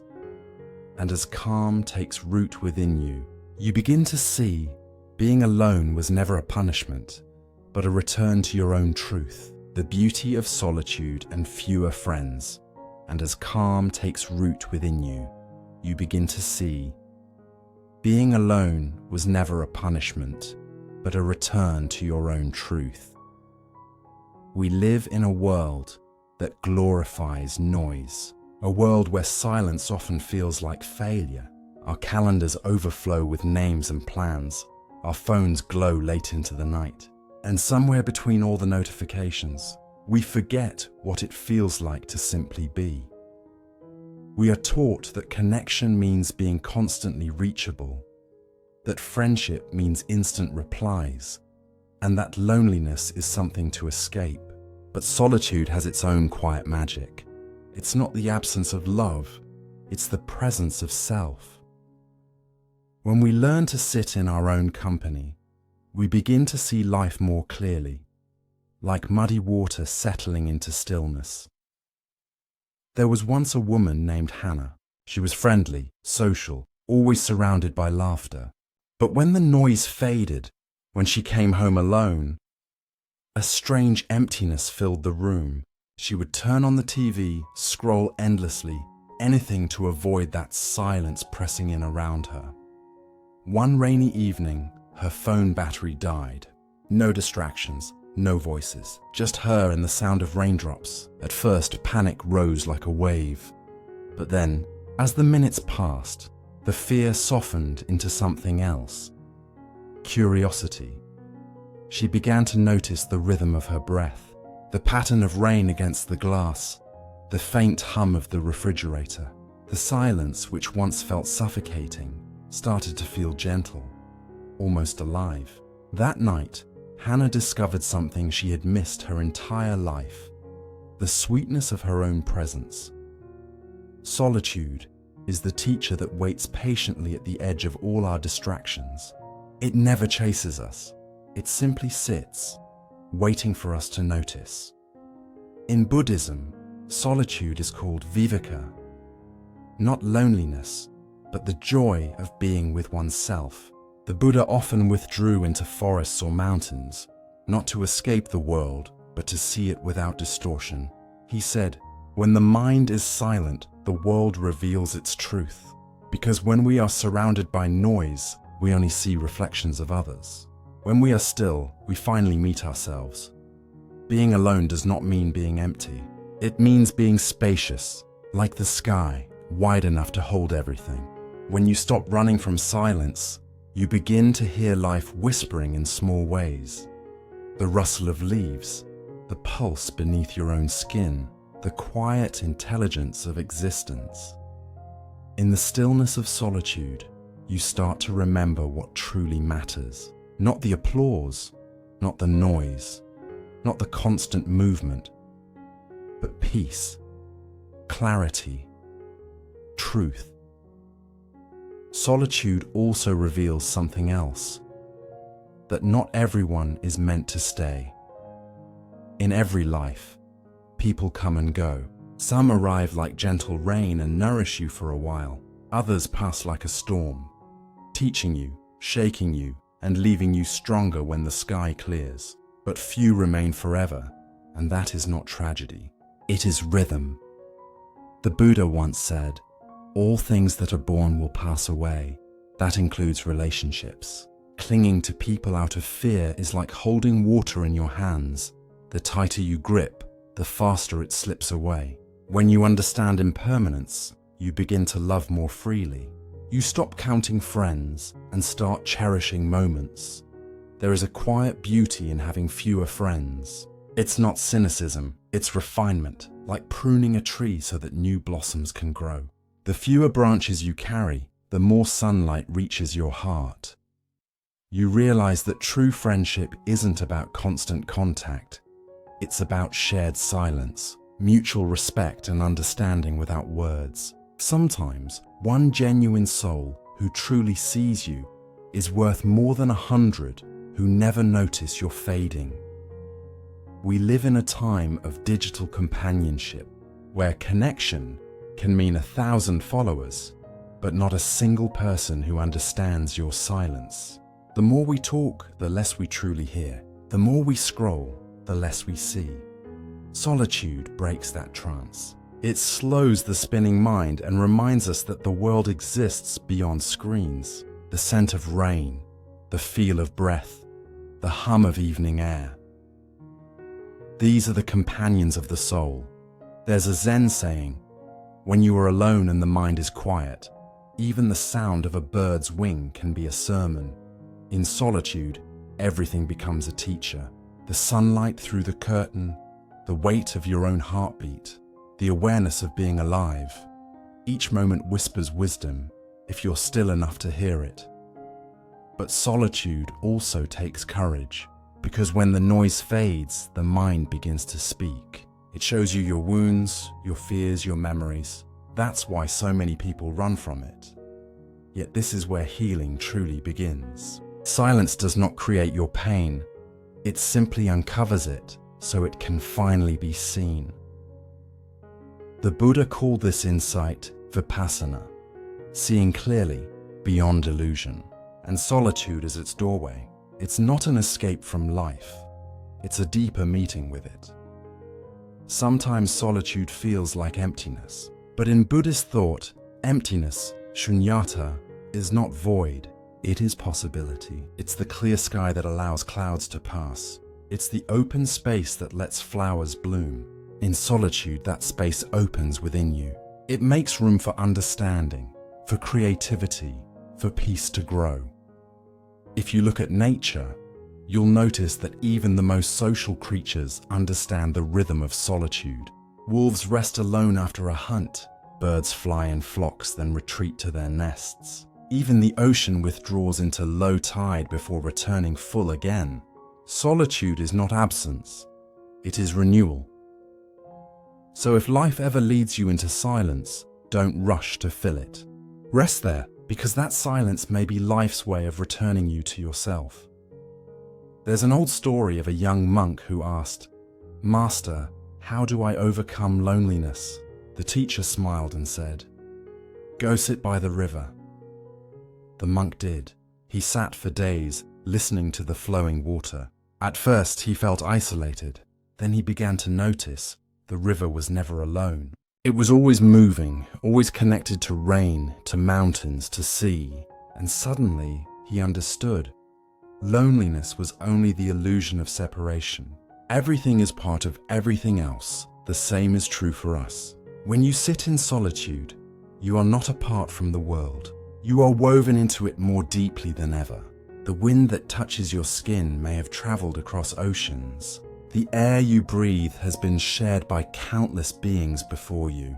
Even in stillness, you are connected to all that is. Here's a gentle practice for tonight. Before you sleep, turn off every light and sound. Sit or lie down comfortably. Let the silence settle around you like a soft blanket. Feel the rhythm of your breath. If the mind starts to wander, just whisper, "I'm here." Notice how, in the absence of noise, a quiet fullness begins to emerge. The air feels alive. Your body feels safe. Your thoughts slow down until only awareness remains. This is not loneliness. This is intimacy with life. Then, in that stillness, say softly, "I am enough in this moment. I am whole in my own company." Feel those words echo through your chest, as if the universe itself were agreeing. And about friendships, the more comfortable you become in solitude, the more authentic your relationships become. You stop needing people to fill the silence. You begin choosing friends who match your peace, not your past wounds. You realize that love doesn't need constant closeness. It needs understanding. A true friend doesn't pull you out of silence. They sit with you in it. They understand that sometimes the deepest conversations happen without words at all. Such friends are rare and precious. You don't need many. You just need the few whose presence feels like home. The Buddha once told his disciple Ananda, "Good friendship, good companionship, good comradeship is the whole of the holy life."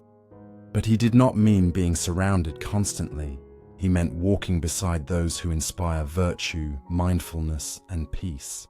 You can meet one such person in a lifetime and feel blessed forever. The rest of the journey, you can walk alone, not lonely, but free. So tonight, if the world feels quiet, if the room feels empty, let it. That quiet is sacred. That emptiness is not the absence of love. It is love's purest form. Because when you can sit with yourself in peace, the entire universe becomes your companion. Breathe softly, let the stillness hold you, and know that even in solitude, you are surrounded by life, gentle, patient, eternal, and as that stillness deepens, you may begin to sense another truth unfolding, that peace, once found, must be cared for tenderly. It must be balanced between giving and receiving, between loving others and loving yourself. Let us linger in that awareness for a while, as we slowly open our hearts to the quiet wisdom of balance. The balance between giving and self-care. The balance between giving and self-care. When peace begins to live inside you, it moves softly, like the breath of dawn. You begin to sense the gentle rhythm of life, a pulse between giving and receiving, between movement and stillness, between doing and simply being, and soon, a question quietly arises in the heart. How can I care for others without forgetting myself? Because love, when unbalanced, can turn into exhaustion, and compassion, when stretched too far, can lose its joy. The Buddha called this the middle way, a path of harmony, neither indulgence nor deprivation, neither clinging nor denial. He taught that balance is not a position, it is a living movement, like the sway of trees in the wind, strong yet flexible, rooted yet alive. There was once a woman named Emma. She worked in a care home for the elderly, and everyone loved her gentleness. She gave more than anyone, her hours, her energy, her sleep. She thought self-care was selfish, that kindness meant saying yes to everything. One winter morning, after another sleepless night, Emma fainted in the hallway. When she awoke, her supervisor said softly, "Emma, the world doesn't need you to fall to prove your care." That simple sentence became her turning point. She realized that giving without balance was not love. It was neglect in disguise. Neglect of herself, her own heart, her own body. So she began to change. She still cared deeply, but she learned to pause before saying yes. She learned that rest is also service, that silence can be compassion too.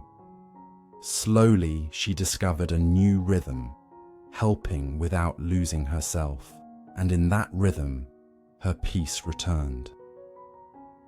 The Buddha often said that compassion, karuna, and wisdom, prajna, are like two wings of a bird. Without one, you cannot fly. Compassion moves us toward others. Wisdom guides us back to balance. When compassion is without wisdom, it becomes attachment, a need to fix, to please, to overextend. When wisdom is without compassion, it becomes cold, understanding without warmth. Only together do they create harmony. That harmony is the essence of balance.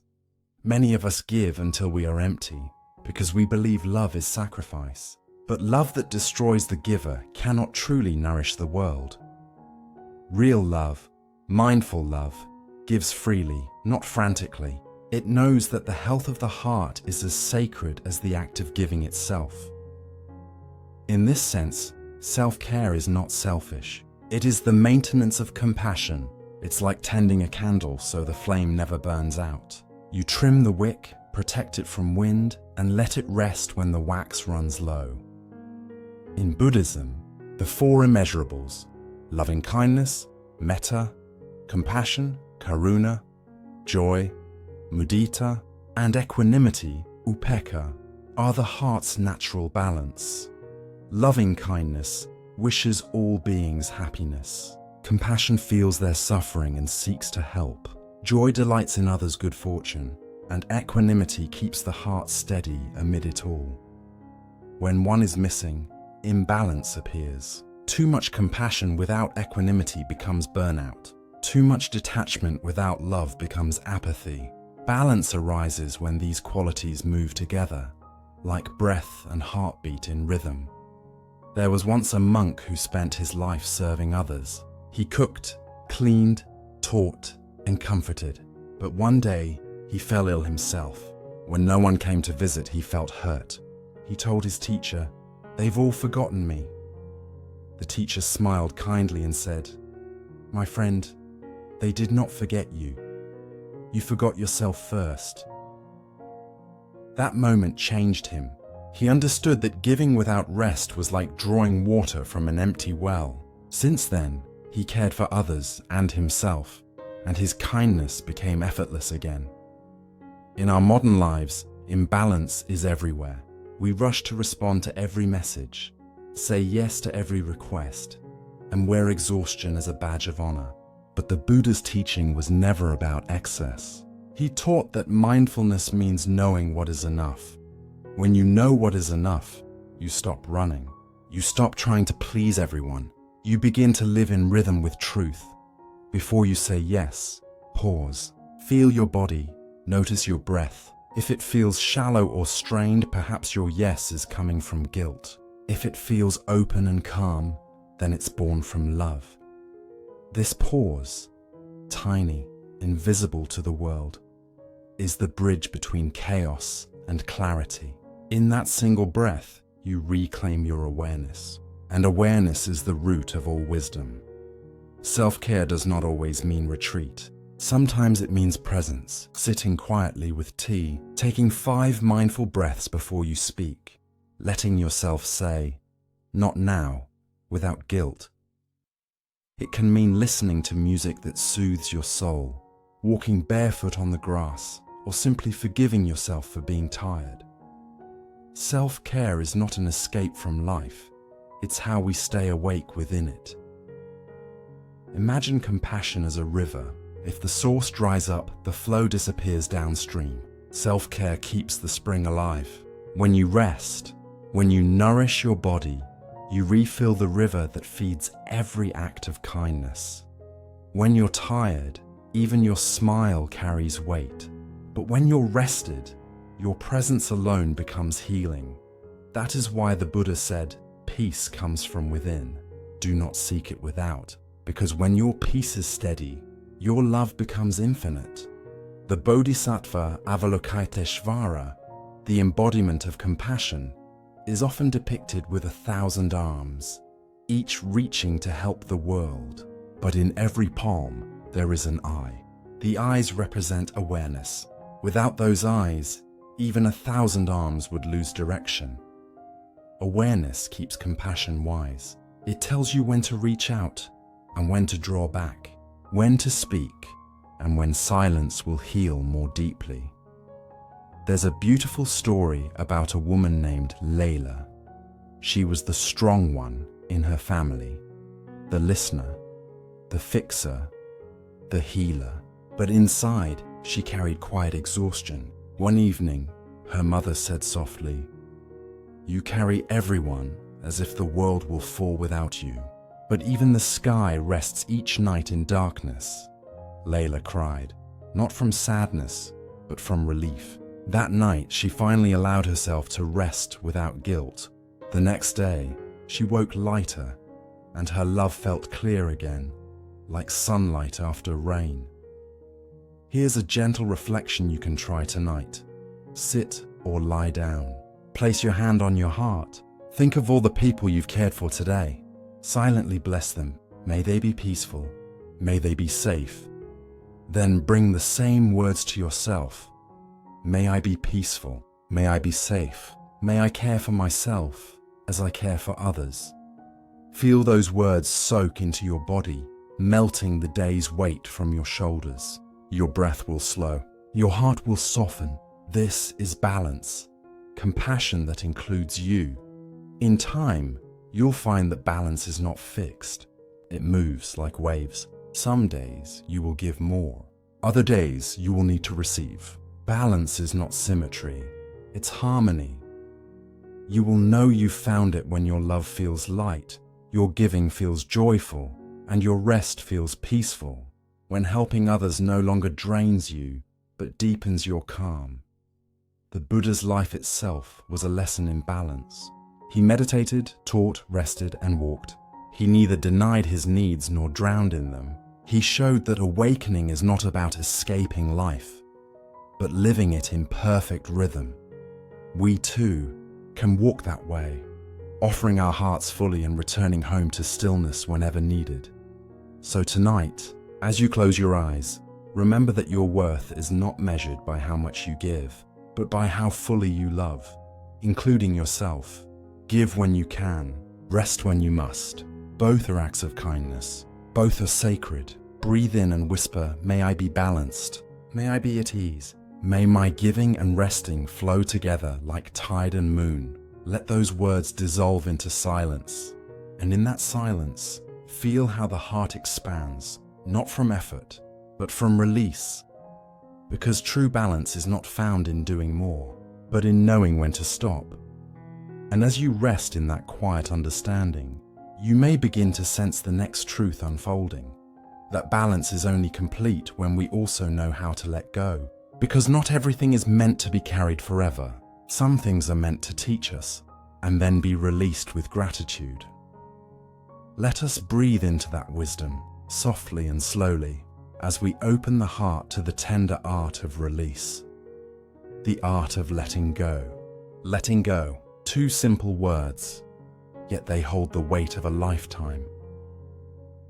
We spend much of our days holding on to people, to memories, to expectations, to the illusion that things can stay the same. We cling because we love, we cling because we fear, and we cling because we believe that letting go means losing something essential. But the Buddha taught the opposite. He said that freedom is not found by holding tighter, but by learning how to open the hand.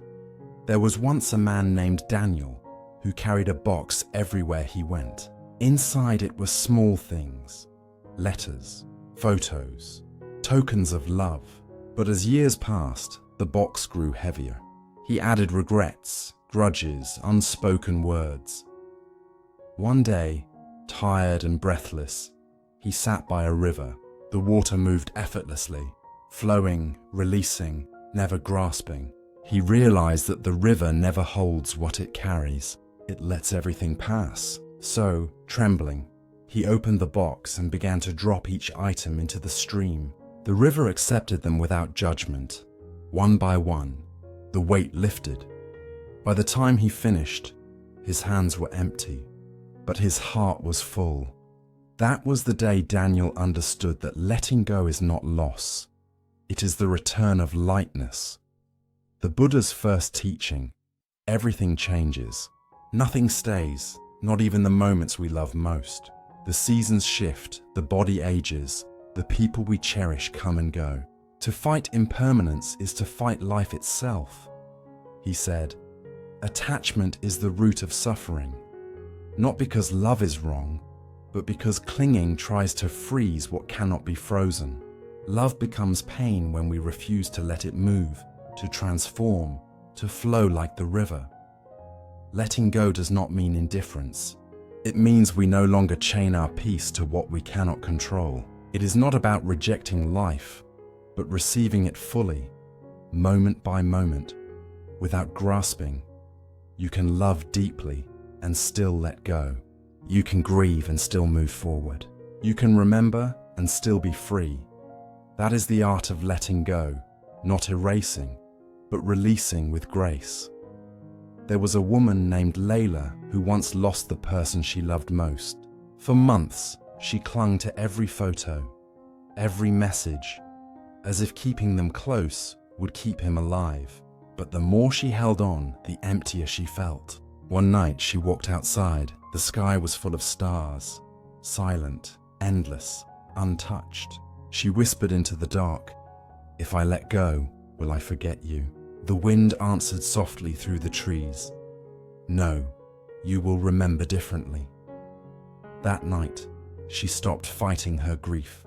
She cried until the tears ran dry, and in their place came something new, a stillness, a quiet love that no longer needed to cling. Because love, when purified by loss, does not end, it expands. Letting go begins with seeing clearly. We hold on not because things are precious, but because we are afraid. Afraid of emptiness, afraid of change, afraid of who we might be without what we cling to. But the truth is, emptiness is not void, it is space. The same space that allows the moon to shine. The same space in your heart that allows peace to grow. When you stop filling that space with worry and resistance, it fills itself with clarity. That is the paradox of letting go. The less you grasp, the more life gives. The Buddha compared attachment to a hand grasping hot coal. We think holding it will protect us, but it only burns. When you release the coal, the pain stops. The burn may remain for a while, but it too will heal if you stop picking at the wound. That is how healing works, not through force, but through surrender. Sometimes what we must release is not another person, but the version of ourselves we once were, the old identity, the old story, the voice that whispers, "This is who you have to be." But you are not static. You are changing with every breath. You are the river, not the stone. Every version of you has served a purpose, but none are meant to be permanent. When you let go of who you were, you make space for who you are becoming. There's a story told in many monasteries. A monk and his student were crossing a river when they saw a woman struggling in the current. The monk carried her safely to the other side. Hours later, the student asked, "Master, why did you carry her? We monks are forbidden to touch women." The master smiled and said, "I put her down hours ago. Why are you still carrying her?" That is the essence of letting go, to stop carrying what has already been set down. We all carry things long after they've ended. Old arguments, guilt from years ago, stories we tell ourselves about why we're not enough. But the past is a place for lessons, not for living.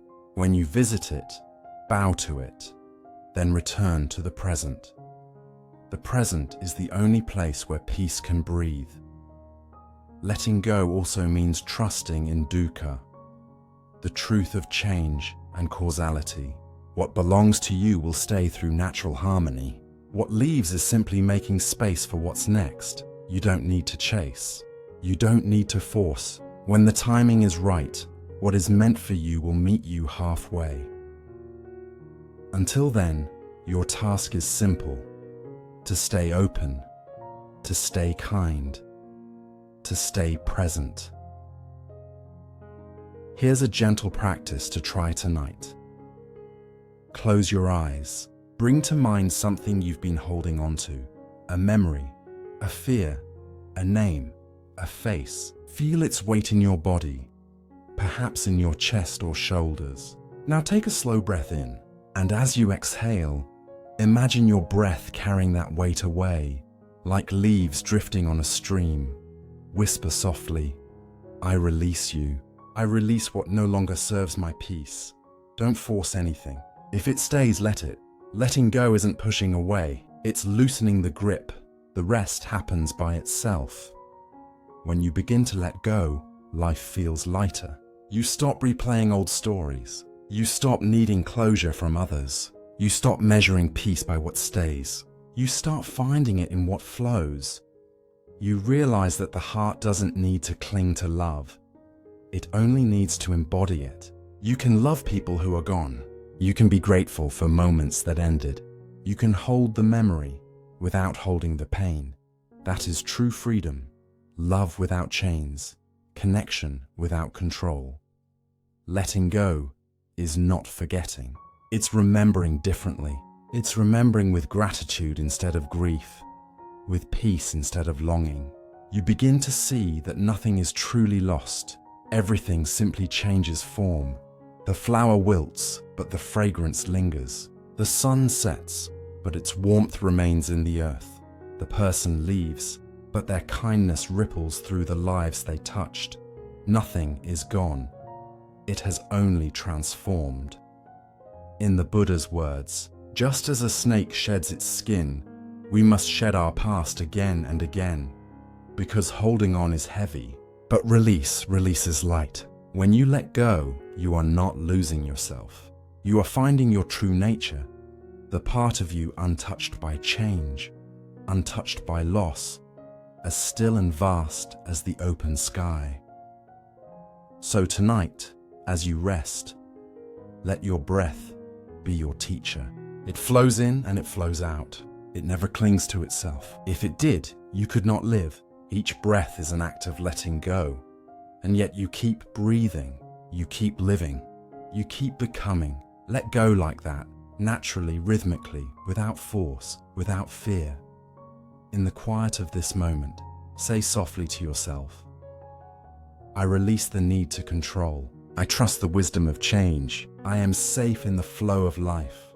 Let these words echo through your body like gentle ripples across still water. With every exhale, feel the heaviness lifting, the mind softening, the heart expanding. Because peace was never something to find. It was what remained when you stopped clinging. And as this lightness fills you, you begin to see letting go is not the end of love. It is love's highest form. It says, I wish you well, and means it. It says, thank you, and truly feels free. This is where the journey brings you. Not to emptiness, but to openness, where love no longer binds, but simply is. And from this openness, a new awareness begins to bloom. That peace, once found, is not something we can possess. It must be lived moment by moment, through mindfulness, through kindness, through gratitude. Let us linger there, in the soft radiance of this release, as the night embraces us and the heart learns to rest fully, not from effort, but from freedom, living in flow, trusting the universe. When you begin to let go, something extraordinary happens.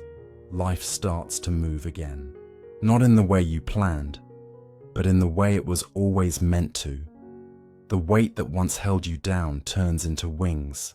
The confusion that clouded your vision becomes clarity, and slowly, you begin to see that life has never been against you. It has always been guiding you. The Buddha taught that all things arise from causes and conditions. Nothing exists alone and nothing happens by accident. Every smile, every tear, every encounter is part of an infinite tapestry of interconnection. When you live with this awareness, you stop fighting the current. You stop asking, why is this happening to me? And start wondering, what is this teaching me? That small shift changes everything. Because the universe doesn't punish, it educates. It doesn't withhold, it redirects. There was once a man named Joseph who lost his job unexpectedly. At first he felt betrayed by fate. He had given years of his life to that company. What did I do to deserve this? He asked the sky. But with time, as the days stretched into silence, something new began to emerge. Ideas he had ignored, dreams he had postponed. He started painting again, something he hadn't done since childhood. Months later, his art became his new career. Years after, he said, losing that job wasn't the end. It was life moving me toward where I truly belonged. That is the flow of the universe. Sometimes gentle, sometimes fierce, but always wise. Trusting life doesn't mean expecting comfort. It means understanding that even discomfort has purpose. The Buddha once said, just as the lotus grows out of the mud, so too can the heart blossom from suffering. The mud is not the mistake, it's the condition for awakening. You can't skip the muddy water and still reach the flower. When you trust the flow, you stop trying to control every outcome. You begin to live with faith, not in a divine figure, but in the living intelligence of life itself. the unseen rhythm that turns night into day, tides into waves, seeds into forests. Faith in Buddhism is not blind belief. It is confidence born of experience. A quiet knowing that what is unfolding is exactly what needs to unfold. You learn to say, I don't know where this path is taking me, but I trust it's leading somewhere beautiful. There's an old Zen story about a farmer. One day, his horse ran away. The neighbors said, "Such bad luck." The farmer simply replied, "Maybe." A week later, the horse returned, bringing 3 wild horses with it. "Such good luck," the neighbors said. The farmer again replied, "Maybe." Days later, his son fell off one of the horses and broke his leg. "Such bad luck," they said. The farmer, calm as ever, said, "Maybe." The next week, soldiers came to the village to recruit young men for war. They saw the son's broken leg and passed him by. The neighbors cried, "Such good luck!" The farmer smiled softly and said, "Maybe." The story ends there, because that's the point. Life is not linear. What seems like a loss may be protection. What feels like delay may be preparation. Trust means living without the need to label everything as good or bad. It is surrendering judgment and staying open to mystery. When you begin to live this way, a quiet ease enters your days. You stop rushing to force answers. You allow life to reveal itself in its own timing.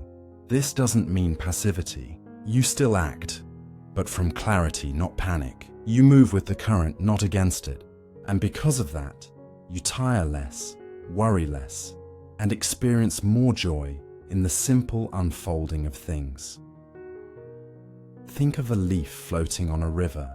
It doesn't fight the current. It moves where the water takes it. It twists, it turns, it drifts, but it never loses contact with the flow. It doesn't need to know where the river ends. Its only task is to stay afloat, to trust the movement. That is what it means to live in flow. You are not separate from the river of life. You are part of its movement. Each thought, each action, each breath a ripple in the vast stream of existence. There's a line from the Dhammapada. Whatever we frequently think and dwell upon, that will become the inclination of our mind. When you dwell on resistance, life feels like a struggle. When you dwell on trust, life becomes a dance.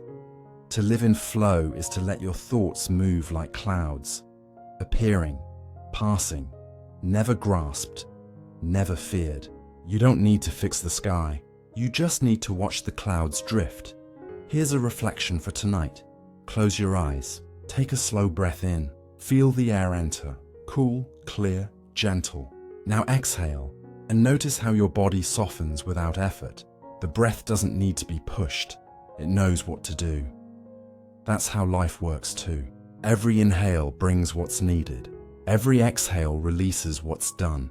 You are not managing the breath. You are being breathed. The same intelligence that moves the breath moves the stars, the tides, the seasons, and you trust that intelligence. It has carried you this far. It will carry you further still.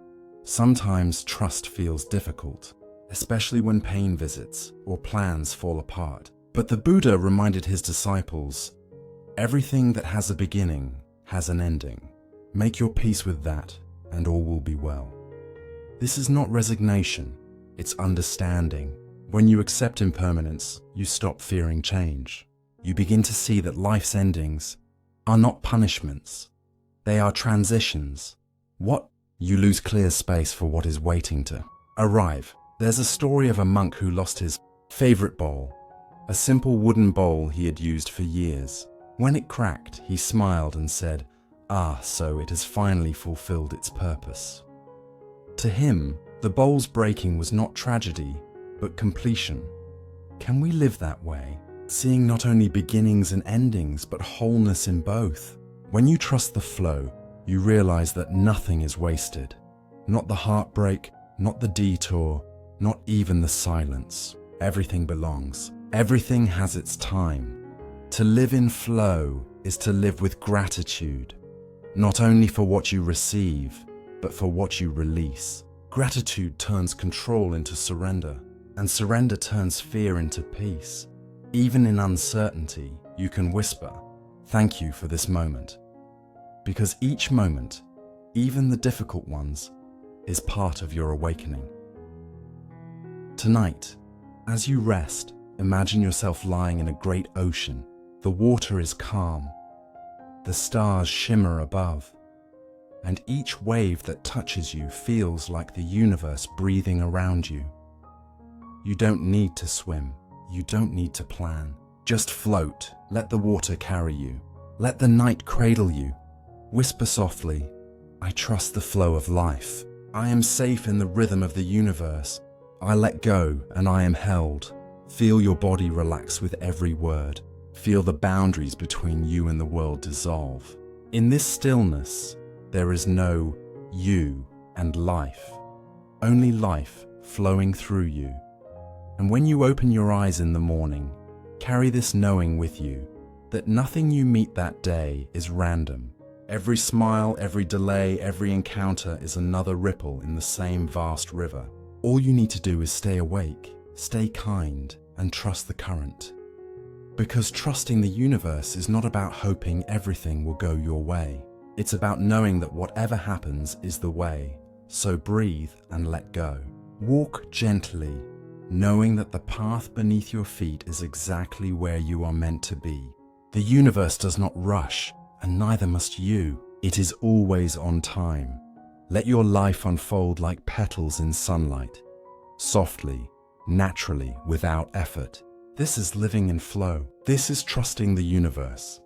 And as that trust deepens, you begin to see that peace was never something you had to chase. It was always here, waiting beneath the noise, beneath the fear, beneath the need to control. Now, as you drift into rest, let that peace cradle you like warm light. The journey has brought you home, not to somewhere new, but to the place you never left, the quiet center of your being. Here, all is well. All has always been well. Sleep in that truth tonight, and let the universe breathe through you. Effortless, eternal, serene. Coming home to the present moment after a long journey, through joy and loss, through holding and releasing, through the lessons of pain and peace, you arrive here. Not somewhere distant, not on a mountaintop or in a faraway temple, but here. This breath, this heartbeat, this moment, this is home. We spend most of our lives searching for it, for the place, the person, the feeling that will finally make us complete. But peace is not something to be found. It is something to be remembered. It has always been waiting beneath the noise, beneath the endless becoming, beneath the question, what's next? The Buddha said, "Do not dwell in the past. Do not dream of the future. Concentrate the mind on the present moment." Because the present is not just a passing second. It is life itself, unfolding quietly before your eyes. There was once a woman named Sophia.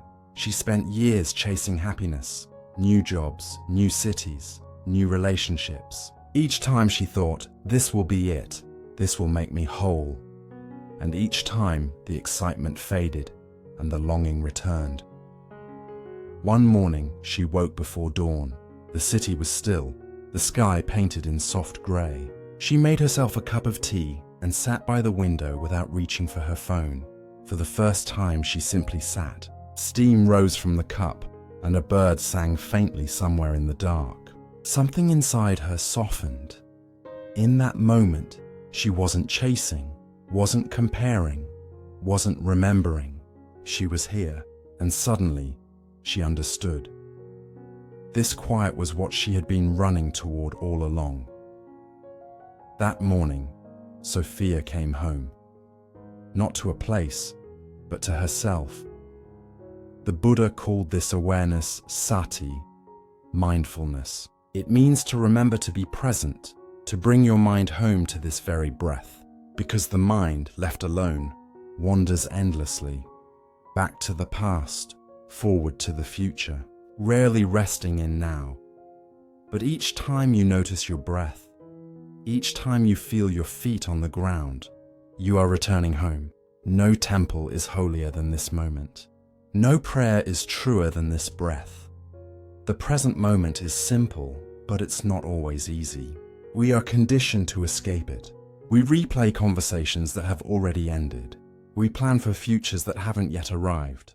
We live in the shadows of before and the illusions of someday, but life is never somewhere else. It is here, in the rising and falling of your chest, in the coolness of air on your skin, in the sound of your own quiet being. When you fully inhabit now, time slows, worry dissolves, and what's left is a peace that needs no reason. There's a Zen saying, when walking, walk. When eating, eat. It sounds simple, but it points to a profound truth. To be where you are, completely. To walk without rushing toward the next step. To eat without scrolling through thoughts. To breathe without trying to control it. Presence is the purest form of love, because when you are truly here, life feels seen and your heart feels whole. In Buddhism, the practice of mindfulness is not about stopping thoughts. It's about seeing them clearly. Thoughts are like clouds drifting across the mind's sky. Some bright, some dark, none permanent. You are not the clouds. You are the sky, vast, open and untouched. When you remember this, you stop chasing every thought, every fear, every story. You let them pass, and in that letting go, you return to the stillness that was never gone. Try this now. Close your eyes. Take a slow, gentle breath. Feel the air entering your body, cool, alive, steady. Then exhale and feel the body soften, the jaw unclench, the shoulders release. Notice how the breath doesn't ask for effort. It simply happens. You don't control it, you accompany it. That is mindfulness. Walking beside life, not chasing or fleeing from it. If a thought comes, greet it like an old friend. I see you. Then let it drift away. No judgment, no struggle, only witnessing. The moment you become aware that you're distracted is the moment you've already returned home. Being present is not about ignoring the past or future. It's about holding them with compassion without being trapped by them. The past has already taught what it needed to teach. The future will unfold when the time is right. Now is the bridge between the two, the only place where life can touch you. Sometimes the present feels uncomfortable. The mind wants to run, but peace doesn't mean the absence of difficulty. It means the presence of acceptance. When you can sit with discomfort without resistance, you discover freedom that cannot be shaken. The Buddha said, like a rock in the river, the wise remain unmoved by praise or blame. This is what mindfulness cultivates. The strength to stay rooted in awareness, even as the waters of life rush around you. You don't need to be on a mountain or in silence to practice this. You can find it in everyday life. When you wash your hands, feel the warmth of the water. When you listen to someone speak, listen not to reply, but to understand. When you walk, feel your feet touching the ground, each step a reminder. I am here. These are not small moments. They are life itself, whispering its presence to you. Here's a small reflection for tonight. Before you sleep, sit quietly and breathe. Let your thoughts settle like snowflakes. Place your hand over your heart and say softly, I am home now. I am safe in this moment. I don't need to be anywhere else. Feel how your body responds. The muscles relax, the breath deepens, the heart slows. This is what returning home feels like. A peace that does not depend on anything outside you. Even if the world is chaotic, even if tomorrow brings uncertainty, you can rest in this truth. The present moment is enough. It always has been. The more you live this way, the more you realize that awareness is not something you do, it is what you are.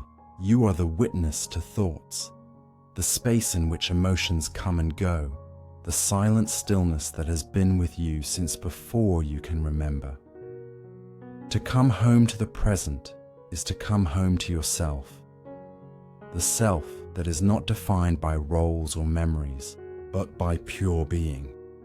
There's a story told of a monk asked by a traveler, "Master, what do you do every day?" The monk smiled and replied, "I wake up, I eat, I walk, I sleep." The traveler said, "But that's what everyone does." The monk nodded. "Yes, but not everyone is awake while doing it. That is the difference. When you are awake, every moment becomes sacred. Every act becomes meditation. Every breath becomes prayer. The present moment is your true refuge. It's where forgiveness happens, where healing unfolds, where love breathes freely. When you live here, you stop chasing life. You begin living it. You realize that enlightenment was never about escaping the world, but about meeting it fully, exactly as it is. So tonight, as you rest your head, feel the bed beneath you, the breath moving gently through you. The journey of searching is over. You have arrived, here, now. This moment, simple, quiet, and alive, is the home you have been seeking. You don't need to travel further. You don't need to change anything. You are already complete. Let your breath remind you. In, you arrive. Out, you let go. Over and over again. And as you drift into sleep, know this: the present moment never leaves you.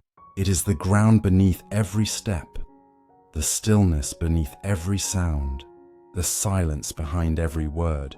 You can return to it any time, with one breath, one awareness, one gentle remembering. This is what it means to come home, not to a place, but to presence itself. Here, there is nothing missing. Here, there is only peace. Here, you are already free. The gentle morning, beginning anew with mindfulness. The night has passed. The darkness that once cradled your dreams now fades gently into light. And somewhere between sleep and waking, you feel the soft rhythm of your breath, rising, falling, a quiet reminder that you are here, alive, and beginning again. This is a new morning, and every morning is a small rebirth, an invitation to start fresh, to live with awareness, to walk gently upon the world. In the Buddha's teachings, each dawn is considered sacred, a chance to begin anew, to wash away the dust of yesterday, to return once more to presence. He said, "Every morning we are born again. What we do today is what matters most, not what we did yesterday, not what might come tomorrow, but this morning, this breath, this sunrise, this heartbeat quietly calling you home. As the light touches the sky, pause for a moment before you move. Notice the stillness of the early air, how the world seems to hold its breath. In that silence there is wisdom. In that calm, there is clarity. You don't need to rush into your day. You can enter it slowly, like stepping into a warm stream, letting the water welcome you. Mindfulness begins here, not as a task, but as a greeting, a quiet hello to life. There was once a monk who loved the dawn. Every morning before sunrise, he would sit by the temple gate and watch the sky turn from dark to gold. When asked why he did it, he said, "Because in that moment, I remember that life renews itself without my effort. All I have to do is wake up to it." That is the heart of mindfulness, waking up to what is already happening, to the miracle of being alive. Each morning offers you 3 precious gifts. The gift of breath. Each inhale says, "You are still here." Each exhale says, "You can begin again." The gift of awareness. You can choose how to meet this day, with resistance or with grace, with distraction or with presence. The gift of kindness. You can decide to bring gentleness to yourself and to others, no matter what yesterday held. These 3 gifts, breath, awareness, and kindness, are your true morning rituals. They require no alarm clock, no list, no perfection, just willingness. When you open your eyes, notice the light filtering through the curtains. Listen for the small sounds, the wind, a bird, the hum of life. Each sound is a reminder. The world is alive, and so are you. When you stand, feel your feet on the ground. Let your first step of the day be conscious. It doesn't matter where you go, it matters how you walk. Walk slowly, as if the earth were blessing you with each step. There's a practice among Zen monks called Shoshin, beginner's mind. It means seeing everything as if for the first time. The morning is the perfect moment for this. Notice the texture of water as you wash your face, the scent of tea or coffee, the warmth of the cup in your hands. These are not small things. They are invitations to be fully alive. When you eat breakfast, taste it with your whole attention. When you speak, let your words carry kindness. When you listen, listen as if this person might never speak again. Mindfulness transforms ordinary acts into sacred ones. It turns routine into ritual. There was once a woman named Elise who used to wake up rushing. Her mornings were chaos, messages, news, lists, noise. She believed productivity meant worth, but no matter how much she achieved, something inside her felt tired. One day, she visited a small monastery in the mountains. A monk handed her a cup of tea and said, "Drink this slowly, as if it were your first and last cup." She laughed, but obeyed. The warmth touched her palms. The steam rose softly. As she drank, the world seemed to slow down. For the first time in years, she didn't feel behind. She felt here. From that day on, her mornings changed. She still had her lists, her work, her goals. But she approached them differently. Not as battles to win, but as moments to experience. She learned that mindfulness doesn't make life perfect. It makes life real. The Buddha often spoke of right effort, one of the eightfold path steps. He said that effort should be gentle, like tuning a stringed instrument. Too tight and it breaks, too loose and it makes no sound. The same applies to your day. Start it with balance, alert but soft, awake but unhurried. As you move through the morning, bring awareness to transitions, from stillness to motion, from quiet to conversation. Each shift is a chance to breathe and reset. If stress begins to rise, pause. Place your hand on your heart and whisper, "I am here." It only takes a moment to return to the center of calm. That small pause can change the course of your entire day. Morning is also the time to plant seeds of intention. Not rigid goals, but gentle directions. Instead of asking, "What must I do?" ask, "Who do I wish to be today?" Do you want to be kind, patient, present? Then carry that word quietly in your mind as you walk through the hours. Let it shape your choices naturally.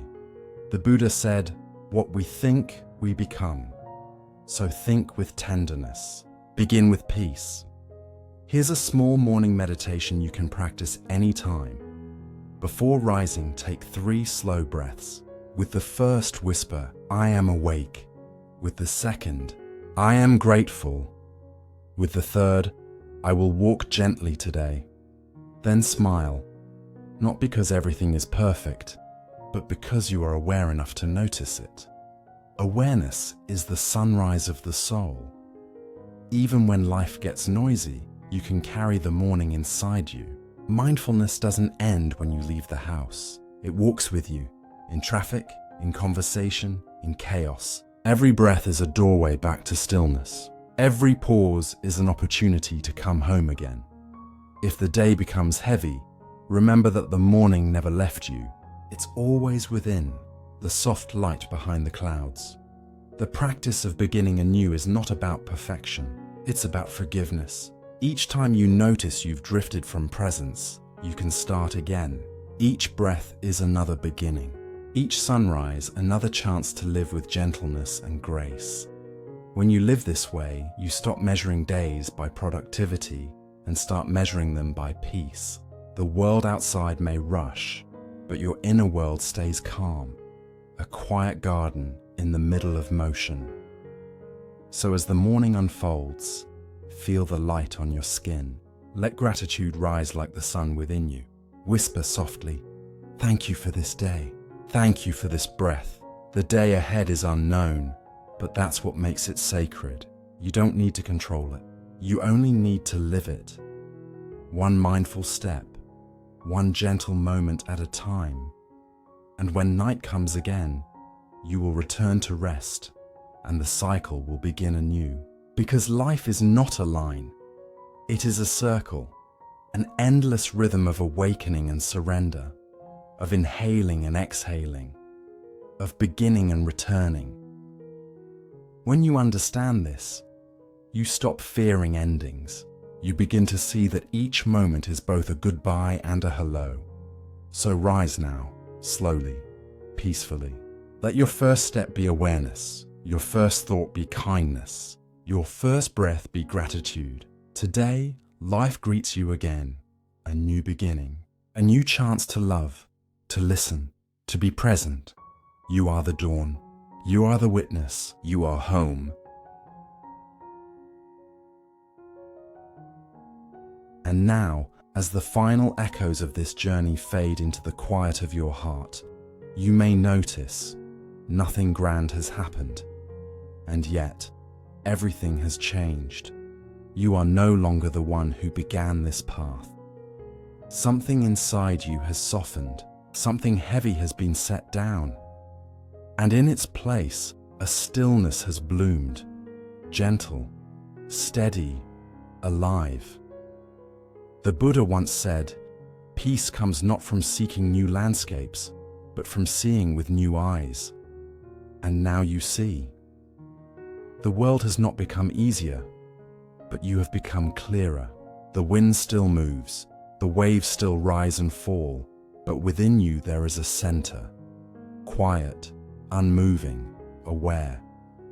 You have walked through nights of pain, through mornings of awakening, through the tender art of letting go, and now you stand here, not at the end, but at the beginning of every new moment, because truth is circular, not linear. There is no finish line in awakening.